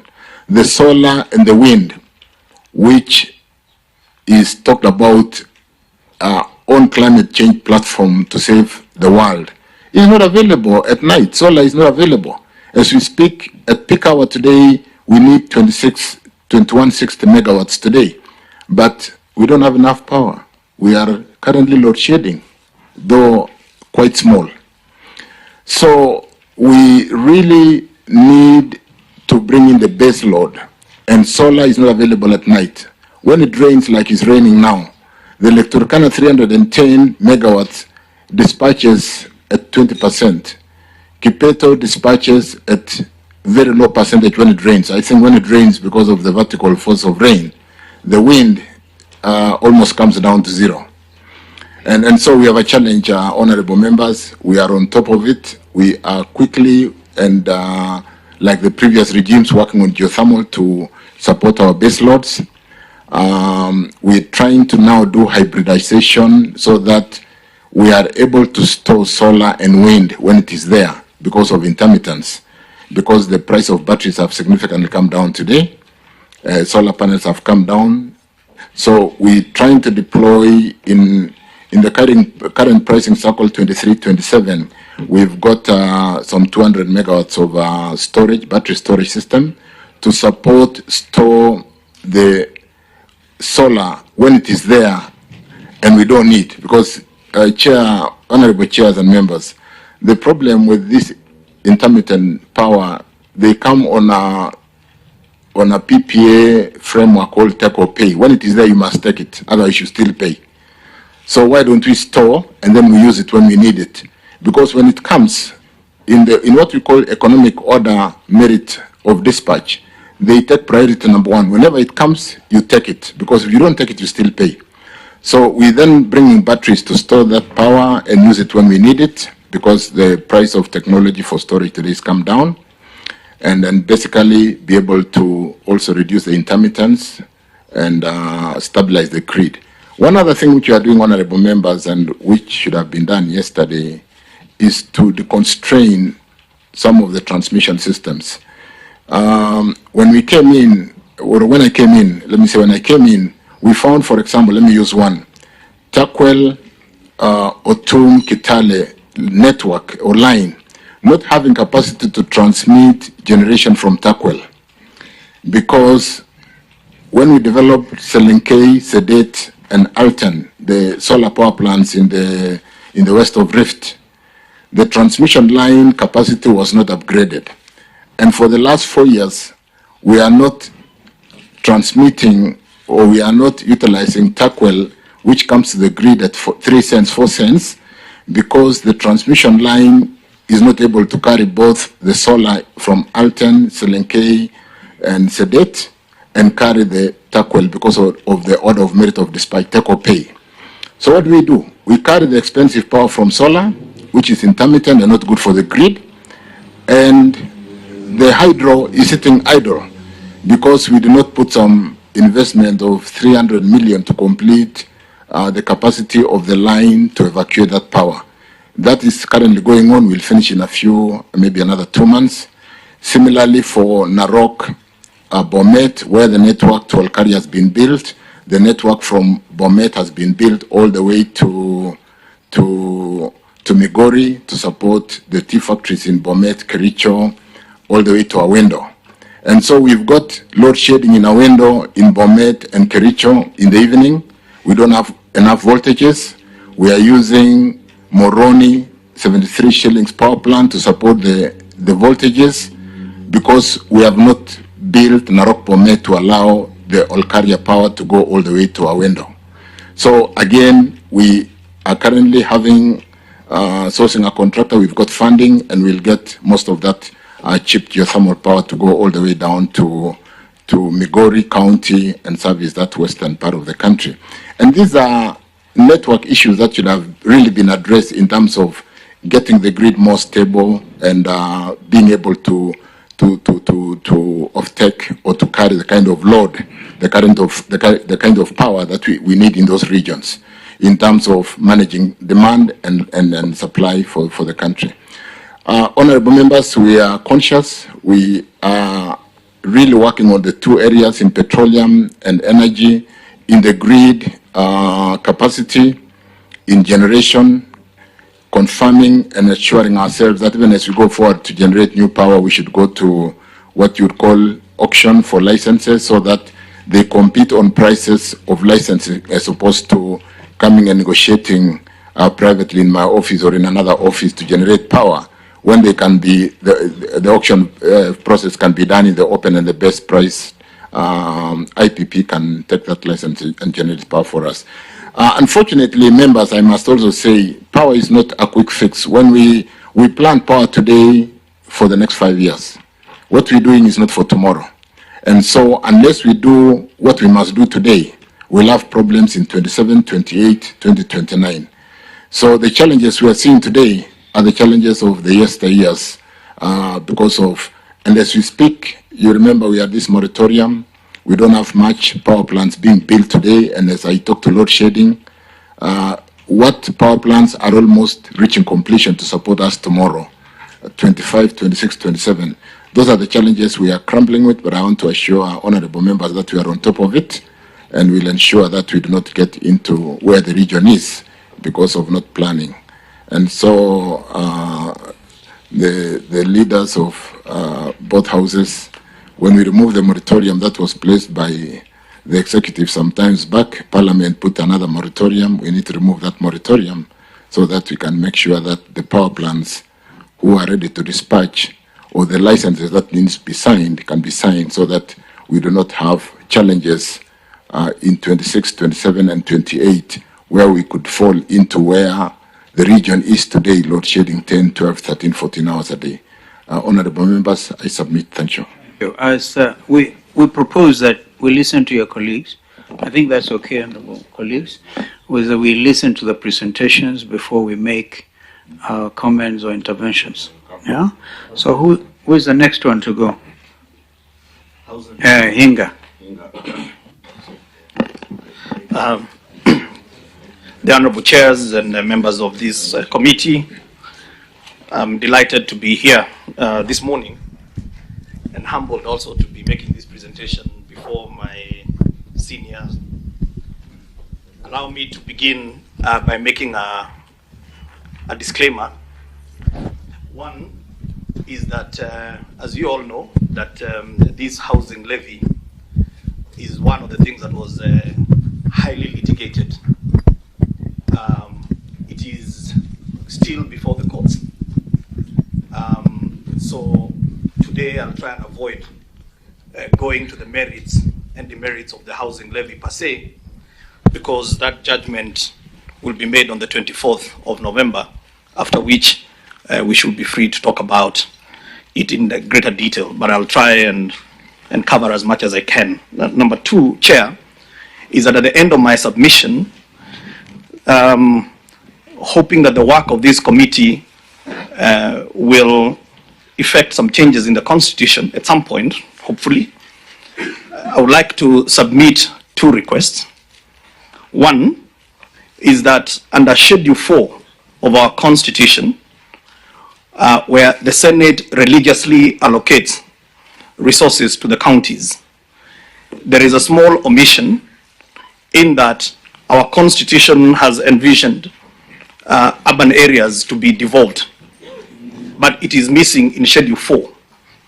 And what that means is that our urban areas are not getting any resources unless it is the money from the World Bank that comes in as conditional grants. And that is a big problem because our cities and towns are dying and decaying because of lack of investment. And number two, I'd like to make a submission before this committee that we need to relook at how we address the issue of marginalization. I think the way we have defined marginalization, it is a little bit unfair to the class of people we call the urban poor. And I'd like to submit before this committee that the urban poor is probably the most marginalized person in Kenya. And we need to relook at how we define marginalization, because if we only define marginalization based on areas, and yet there is somebody who is probably a meal away from starvation, a person who has no basic sanitation, they actually pay to use ablution facilities.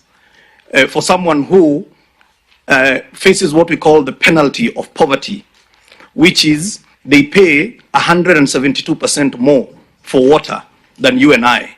They pay up to 147% more for electricity. I think it is the high tide away. They're a huge population. Chair, before I then get into the presentation, allow me to set a little bit of context. We all know the issue of the housing levy. At some point, I had to run to my good senior, Professor Ndongo, because I was confused whether we were actually debating a housing bill or the finance bill. And so all that sweating, Chair, that you are seeing coming out is because I was... You become national, very famous with that sweating. And I'm happy you're talking about it because you're wondering what has become of Hinga. Let me say, the Honorable Vice President, that when I went to Professor Ndongo for some counseling, I was expecting some lessons in economics, but he referred me to the Bible. And he read for me Genesis chapter 3, verse 19. And he told me, Hinga, out of the sweat of your brow, you shall eat. So sweating is biblical. But the Bible seems to have helped in not sweating today. Maybe a bit too early to call it. Chair, there is a very interesting report that was done by the World Bank in the year 2017. Now, like anybody who would like to make comments on the issue, matters to do with housing, just get a copy of that. It's available online. It is called Unavailable and Unaffordable. And I believe this study painted a very good picture about the housing situation in Kenya. There are things that are indisputable. And I think where things become a bit murky is the how to solve. But there are certain things that are not in dispute. Number one, we are one of the fastest urbanizing countries in the world. We have over 500,000 people who are coming to urban areas every year. That is a fact. Number two, Chair, is that if you look at the percentage of what you call the urban population, at the moment, and these are very old statistics, which is 2019, after the census, we had about 6.5 million Kenyans living in slums. That is also a fact. So if you're adding 500,000 people every year into urban areas, when they come to those urban areas, what do they find? Chair, they find something which is interesting, and I know a professor here will back me up because of it's a lot more in economics. Chair, what you find is that we have very low incomes in Kenya. And where you have low incomes, and then you have got very expensive land, ordinarily then what happens is that rentals tend to be very high. Okay, low incomes, expensive land, rents tend to be very high.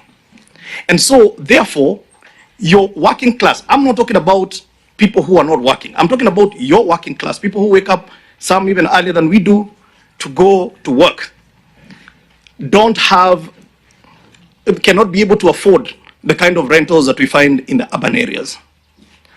And then what happens is that they get pushed out in a process which is called gentrification. You start pushing them out, okay? But where do they go? Some may say, why can't they go to Mlolongo? Why can't they go to Kitengela where there is a lot of land? The challenge, Chair, is that they need to be close to where they work. Because again, if they move further away from where they work, the cost of transport becomes a hindrance. So where do they go? They go and set up informal settlements. And that is why, Chair, as of 2019, we had 1,141 informal settlements in this country. The do nothing, if we do nothing about it, Chair, in a few years' time, our major cities will be nothing but major slums. So that's also an important context to be able to put. Now, there is a study that has been done by the Center for Affordable Housing in Africa. In 2016, Nairobi had been ranked as having the third most expensive land of the cities that were polled in Africa. Today, Nairobi has the most expensive land in the continent.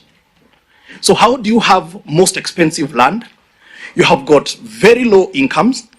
And so this is an issue that I believe should be able to bring all of us together, because it is ours to solve, irrespective of which political divide you come from. Even us who live in most affluent areas, you can attest that there is a slum next to where you live. And at some point, if we do nothing, a high wall is not going to keep you safe. There will be a slum right outside your gate. And so I believe that this issue of housing should actually not divide, but actually should bring people together. I was privileged to be in the last government, honorable chairs, and housing was part of the Jubilee agenda. Also, housing was a core pillar in the Azimio manifesto. As a matter of fact, where we ended, the Kenya Kwanza proposed 3% on the levy. We actually ended at where Azimio had proposed, which was 1.5%. So I would like to believe that if we are all genuine and we put away our political caps, we can be able to look at this matter of housing, soberly, and we can be able to agree. We may disagree, we may not agree on everything, but we agree we have a challenge. So, Chair, I'm going to go very quickly to the economics of housing, because I think that is very, very, very important, the real merits of the levy itself. So I have a presentation, Chair, which is has 4 headings, which is a quick introduction, the economic context, the economic recovery, and then I'll go a little bit into the housing fund and offerings. Chair, the Kenya Kwanza government has a plan, and our plan is to have 1 million Kenyans owning their homes in this first dispensation. Now, Chair, the reason that number is not a thumbsuck, it is because in Kenya we have a housing demand of 250 homes a year. The market is only able to produce 50,000. And of the 50,000, only 1,000 is affordable housing. So we have got 49,000 for the high end, that is a 3%, and then 97% of Kenyans are left with the 1,000 that is being produced by the market today. So our plan is ambitious and bold because we believe that we have a systemic failure in housing in Kenya. And for us to be able to understand how this systemic failure has stepped back into history and realize that at the turn of independence, when we came up with the housing policy, we were, as a government, building homes through National Housing Corporation, site and service, and that happened until the late 80s, when the infamous, when we got into trouble with the IMFs and the World Bank at the time, and we got into structural adjustments. And at that time, one of the things that we were told to exit from was housing. And from that point to date, the likes of National Housing Corporation has never received any funding from government. Most of you perhaps have lived in estates that were funded through National Housing Corporation or the old municipal councils. So, Chair, let me go quickly to the economics of housing, which I think is very important to understand. One, Chair, is that we know right now we are in a bit of an economic meltdown of some sort. And this did not just start now. It has been there from COVID. We never recovered from COVID. We are in Russia. We never recovered. And we are having challenges because and when economies are contracting, Chair, the objective, the primary target is to make sure that you do not get into a recession. Getting into a recession, Chair, to get out of a recession is more expensive than preventing yourself getting into a recession. Now, Chair, as I said, the do nothing is not an option. And this is a case where you get presented with bad options. When you're going through an economic meltdown, when you look at the options that you have, very few of them are good options. Then when you take the context that our economies lack resilience, we don't have enough social safety nets so that when you have an economic meltdown, you can be able to send checks to the poor people and even to the working class who sometimes get laid off. Chair, we have a situation of dilapidated supply chains. So I don't know whether I'm going backwards or forward. Okay. Then, Chair, this is, I read something yesterday in the Nation newspaper and I was a bit surprised by what I read there, because I guess trying to paint that this government has borrowed so much money, they failed to understand that part of the reason why our debt has increased, even without borrowing, is that because some of our borrowing is in hard currency and our shilling has depreciated. Even without borrowing, the debt has gone up. So our currency is devaluing, we have high inflation, we have rising interest rates, we have uncertainty that is there in the market. Chair, we have seen in our own context here, we have got a huge unemployment issue, we have a huge youth bulge, we have our economy is around contracting, manufacturing, we have had prolonged drought, we have had serious impact from COVID, and I've said even other places like in the US, where they are increasing interest rates to manage their own inflation, it is actually causing capital flight. If you look today at the stock exchange, the shares are misbehaving, and some of those companies have very good fundamentals, but they are depreciating. So therefore, Chair, I really want to make this point very clear, that You know, sometimes to the public, it looks like the policymakers, maybe we just sit down and we don't really apply our minds on some of these things. It is, I sat there when COVID came knocking on our doors. And when you looked at the options that we had, there was an inverse relationship between trying to contain the disease and the economy. And Chair, there were many examples. For example, South Africa went on to what is called hard shutdown. The effect of hard shutdown, you saw, was something which was called an insurrection. People got tired of being kept at home, and they went and broke into supermarkets and took all the booze. In Brazil, on the other hand, they assumed that this is like flu. Okay, so what did they do? They were relaxed, go to the beach, enjoy yourself, in Homa, to Meishi na Homa all this time. What happened? There were caskets that were being deposited at their state house because people died. So you're faced with very challenging and balancing situation. So Chair, during that time, you are either going to go to austerity or you have got to increase government expenditure. Now, when you look at the Great Recession, which was in 2008, if you look at what the US and Europe did, they did the opposite of each other. The US went on a major capital investment in infrastructure.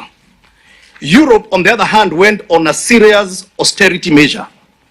What happened is that the US got out of the recession much faster. Europe, you saw the likes of Greece and all those other places they went, they had a lot of challenges. Another example, Chair, is in the 1930s when we had the Great Depression. And when FDR, then the president of the US, the strategies that he put, one of them was what is called the extended public works, which gave birth to something which is called the American Dream, which was many houses as you can, because as we get to the economics of housing, you'll understand why there was a focus on housing because of its long supply chain. So, Chair, So there are several strategies that can stem a recession under this condition. One of them is creating consumptive demand, encouraging spending, creating jobs in industries with multiplier effect. Now, Chair, and this is almost like a paradox, because you need to be spending where money is shrinking, because revenues are contracting. But you're saying you need to spend to be able to give people more money to spend so that you don't get into a recession. So, Chair, if you look at certain economies like the US, during this economic meltdown, what did they do? During COVID, what did they do? They printed money. They gave people checks. They did something which is called qualitative easing, which is they bought back their bonds. Why? Because they wanted to make sure that there is money circulating in the economy. Because when there is an economic meltdown, what you don't want to do is lack of that spending. And so, Chair, as I get now to the context of why we have put so much emphasis on housing, it is because in Kenya, we may not have the powers to print those checks. We may not be able to have the kind of monies to buy back our bonds. But there is something that we can be able to do. And what is that? We can be able to put checks in people's hands by having a deliberate plan that is focused on creating the consumptive demand while solving a decade or a century-old problem of housing. And that, Chair, brings me to the issue of the housing levy. So, Chair, as I've said, our investment in housing projects helps us to issue what is called the stimulus check, which will make the required investment in housing, which in turn will expand enterprise, and it will create jobs, and that will be to the benefit of the citizens. Now, it's important to understand why you want money to be spent, and especially when you're talking at the lowest level, which is the local economic area. It is because, especially when you're spending money at the bottom of the pyramid, that money tends to circulate around there. You see, today, if I gave my good friend Omar Hassan 10,000 shillings, he'll probably spend it. Okay, he may know he didn't partake some of those other drinks, so maybe not a good example. But maybe those are two drinks. Maybe he'll go spend that money outside the country. if you put 100 shillings. It's okay, you can use Opio and I.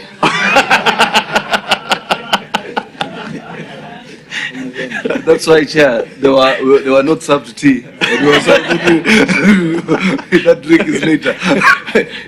So, Honorable Wandai, I can see you after this, and I'm sure. Anyway, on a serious note, so Chair, the impact of spending money at the bottom of the pyramid is that money actually never leaves. It keeps on circulating around that area. You don't need to be an economist to believe that. But Chair, there is something that is important to understand, is that it's not like Kenyans live in open spaces. Kenyans have houses, but those houses do not meet the basic definition, what is in our constitution and even in the UN, of what is decent housing. And that is why I believe the issue of housing was in all the major parties' manifestos, okay, because we have a problem. But Chair, to solve this, you need scale, because it is the large economy, it's leveraging the large economies of scale that you can be able to produce the jobs that we want.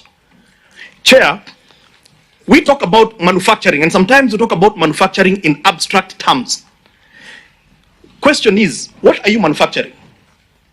What are you manufacturing? Because it's, you must have a plan.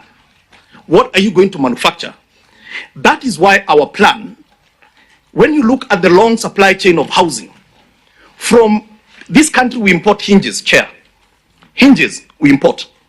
Now, I don't know, we can just look at this door here. And if you count, there are about 4 hinges on each door. On average, a house has 5 doors. So that means those are 20 hinges you can make from just one house. If you do 200,000 homes, you do the math. How many hinges are we talking about? And as much as hinges looks like something we should not be talking about in a national dialogue, hinges could end up being a big industry because you have created the consumptive demand. That is the plan, is create the demand, then create industries, because you must manufacture for something. And so those who don't understand why we have really put so much emphasis on housing is because of the long supply chain. So if you talk about hinges, think of it. How many nails do you need in 200,000 homes? It's about 5 million kgs of nails. That's another industry. We have doors, we have windows. As a matter of fact, as a ministry, we have itemized 69 items. 69, 1, 2, 3, 68, 69 items that will be produced locally because the materials are available locally, that we are going to do at scale and create the jobs. So, Chair, this housing levy provides us with the capital to be able to scale. Because for housing, the kind of capital that you're looking for is what is called long-term capital. And we don't have investors who are going to come in with long-term capital. They start looking at risk. And what is the first thing that they look at? They look at a hustler and they say, the only thing I can see is this guy will never be able to pay. So I can never build a house for this guy. So that's why, what do? The investors, they focus on you and I. Because we have a check, we have a salary, and by the way, it is not everybody who has a salary that can afford. Let me give you some shocking statistics, Chair, and these could be dated, so we will look at the latest information. But as of 2019, Chair, 50% of all payslip carrying Kenyans earned 50,000 shillings and below. Actually, 75%, sorry. 75% of all payslip carrying Kenyans earned less than 50,000 shillings. So maybe since then there's been several increases, but that number is still what it is. 150,000, the Kenyans who earn 150,000 and above are 3%.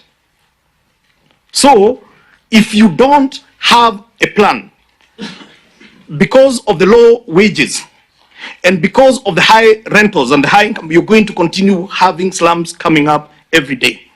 So, Chair, that is really the economics of housing. So what does that all end up in? 3 things that housing will be able to do. One is that injection, that money that you're getting has a huge multiplier effect. Economists tell us that we can add between $1.5 and $3 for every 1 shilling we invest in housing. That is why we love housing. If you take maybe roads or any other infrastructure, that multiplier effect is not as high.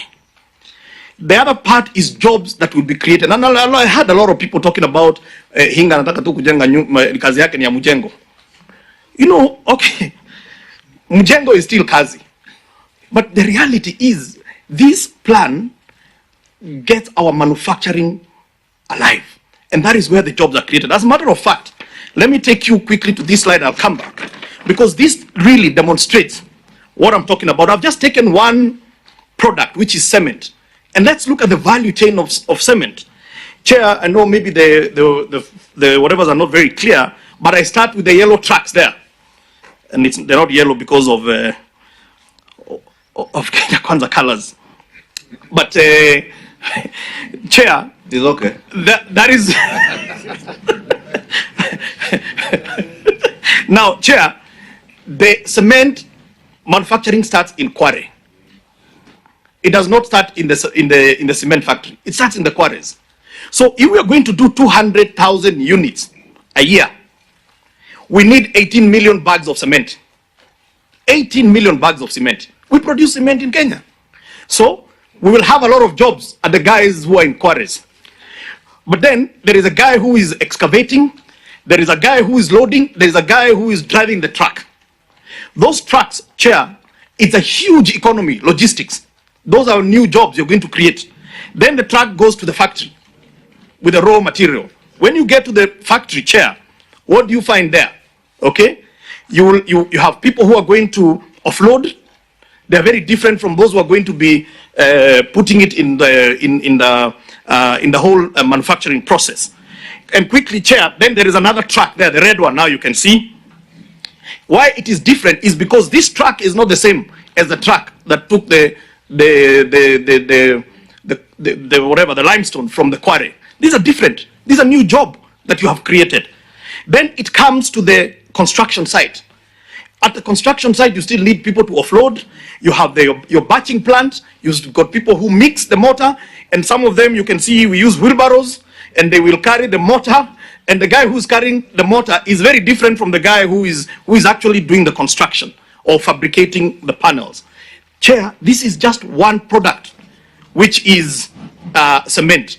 So I can tell you, Chair, that the economics of housing makes a lot of sense. And that is just one product.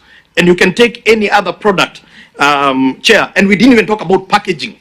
There is a whole new packaging because those cement needs to be in different packages as they get taken to the site. Chair, you know, we talk about Juakali industries and we talk about informal traders, and sometimes we talk about them in abstract form. I have had a chance to interact with them, Chair. And let me tell you, these are some of the hard-working guys, but they do not get a fair share of the shake. And I'll tell you why. We experimented with a group, or 3 groups, of Ngong Road, Kamukunji, and Kariobangi, when we did Park Road housing. We gave them 7,000 doors to do. Chair, we gave them to do doors because we know they already know how to make doors. These guys, that 7,000 doors came, including installation, came to about 123 million. That's probably the biggest check they had ever seen. But Chair, what is the problem? Is that they know how to make doors, but between them and the user of the door, there are about 5 people who each make more money than them. They are the guys who are having to fabricate the doors, but several people in between are making more money, brokers, than these Juakali people. So how do we then get the Juakali people to formalize? This is what we did. We gave them a contract to do 7,000 doors. It was 123 million. They did the doors, Chair, and I can confirm they did good doors. And they were paid. And Chair, 58 of them ended up being homeowners in the same houses where they were building those doors. And the final thing is, when they got paid, because they were informal, they didn't know about a guy called KRA. And soon, KRA came knocking on their doors to say, you owe me money. And so they came running to me and they say, PS, KRA is going to shut down our accounts because we owe them money. So I had to call the CG then. I told him, these are honorable people. They will pay you because they're still owed a bit of money, but midwife them because now they become new taxpayers. We are talking about 17, 18 million Kenyans who are today maybe not in the tax bracket. If we do housing at scale, we start to bring them into the tax bracket. We can't keep on talking about 3 million Kenyans and we have no plan. This is the plan to formalize them. Give them a product, give them the support, and they will be able to produce. So, Chair, this is the summary. Do housing projects at scale. You're going to create jobs, and you're going to have a very long cash circulation process. Because of time, Chair, if you look at the economics of 200,000 homes, that is per year, if you look at the numbers that I gave, if 200,000 homes at an average of about 2.3 million shillings a house, average, that gives you 460 billion. That is a cost. Out of the 460 billion, Chair, if there is a multiplier effect of 3 times, okay, it means that you have injected in the economy 1.15 trillion shillings. So the levy that we are collecting today, once we scale it up, we should be able to get a lot more money in the economy. Then, Chair, if you take the 10.5% of the mjengo is labor, then it means that we will have about 48.3 billion of money going to wages. So we have got more people coming into the wage bracket, they become more taxpayers. Professor Ndongo is very happy because he's collecting more money, and we are building the nation. And then, Chair, if you look at the average number of formal and informal jobs, you can do up to 2.1 million jobs when you at peak time. So those are the numbers, and I've given the assumptions there. Now, a quick summary of why then this housing levy. We look at it from 2 sides in financing, supply side and demand side. Chair, on the supply side, that is where the developers are. Today, developers are only developing for those who can pay, as I've said. Number 2, they cherry pick. They cherry pick. Why? Because they say money is not emotional. You know, they want to go to where the money is going to give them the highest return. Now, let me demonstrate to you. This year alone, I have advertised so many projects. I'm sure you've been seeing them in the newspapers. The first round I advertised was around Nairobi Metropolitan. I had an influx of investors who wanted to take up those homes.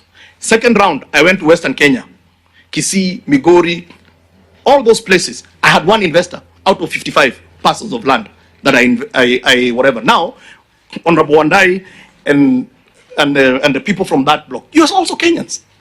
You also deserve affordable homes. So if today we say, let's go and leave it to the private sector, what is the private sector going to do? They're only going to focus on where they're going to get a return.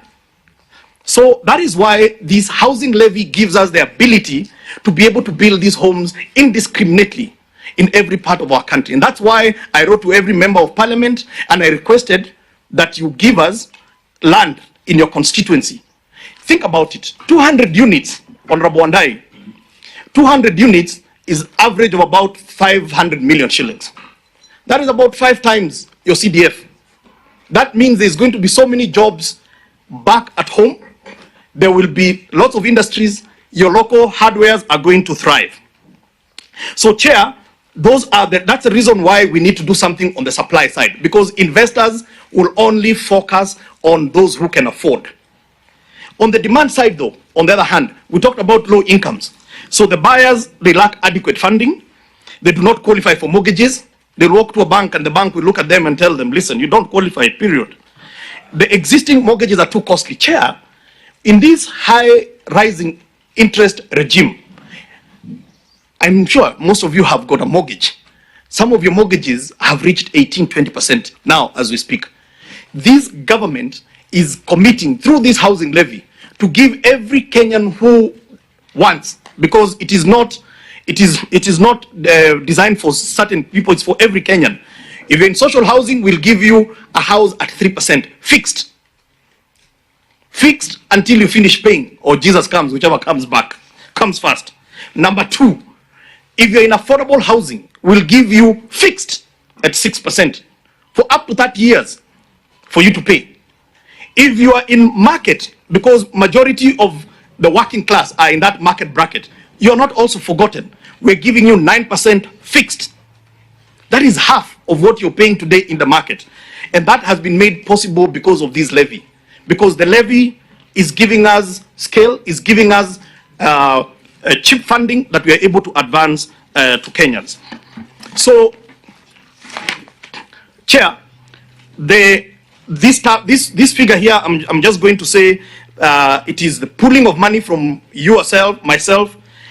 We bring it together in the fund, and then we are able to give the developer an offtake, so that now the developer does not have to say this Juakali artisan or that Mamamboga cannot afford. What they see, they don't see Mamamboga, they see the fund, because the fund will give them a guaranteed offtake, that if you build these houses according to the contract, we will offtake those units. That's what that slide says in many numbers. And this is the summary of what I've said. We have got various models for social housing, that is for people who earn 20,000 and below. Today, if you earn 20,000 and below, you'll get a house which you'll only pay 3,200 on a diminishing number, that is on a depreciating or amortized number. So you start 3,200, and as you go into the future, that figure is going to be coming down. That is for 1 room, 2 room is 4,800, 6,400. By the way, Chair, these numbers here are not a thumbsuck. These figures, this is the average rental that is being paid by these people who, so that is what that slide means. The next slide is now the, this is now for those who are in affordable housing bracket, and that is those who earn 20,000 and 150,000. That is how we defined you. You will get a studio unit, if you want to start a park in life, for 5,200 shillings only. You get a 2-bedroom house for 10,400, and you get a 3-bedroom house for 15,600 shillings. Chair, those figures are made possible because of this housing levy. And lastly, those who are in the market, there is something for you as well. You will get a much bigger unit with better finishes, and you will be able to get,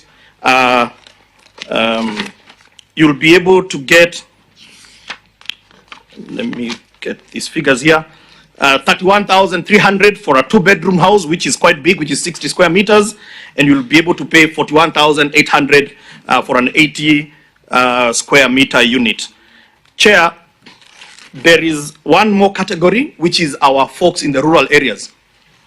If you're in the rural areas, I've got good news for you, is that we will come, we are working with our TVET colleges, with our ABMT centers. Honorable Kalonzo, I have got an ABMT center in Mwingi, where we are putting what we call hydroform machines. And these hydroform machines, or they use what is called stabilized soil blocks. Okay, so we can be able to get as many young people to come. And for every block they make, we will pay them 3 shillings. And we will use those blocks to convert the mud houses into decent homes. And if you do that, we'll also be able to give you a facility which you will be paying for a period of time, and it is going to be at 6% if you want to build your rural home. And if you're in the social housing category, you still get it at 3%. So there is something for everybody in this affordable housing agenda. Chair, I really thank you for giving me enough time to prosecute this issue, and I will be ready for any questions. Thank you. We thank you so much, Wanahinga. By the way, in Mwingi we had when Mwingi women are themselves building their own houses. No hydroform, good plants. You have plants. Who is the next one? Below, then Rogo. Then Rogo. They have come from after the CS National Treasury. Oh, yeah. Azimio will be telling us what plans they have. They want to come after Juguna or Juguna first? After Juguna, because they need to hear him. I think so. Yes. Prof. But, I think everybody is really looking for you. They want to hear. Give a bit of comfort like you did to Hinga. I thought you should be the last. Chair. I think Kenyans need a bit of comfort. Yes, Chair. Yes. I thought you could be the last after the rest have finished, then he wraps up. Well, what do you feel? Either way. I'm okay, Chairman, with wrapping up, because... Wrapping up? Yes. Okay. So we go to Bilo. It will all come to you. So, Rugo and Bilo. Thank you, Mr. Chairman. Let me start by saying my views are mine. The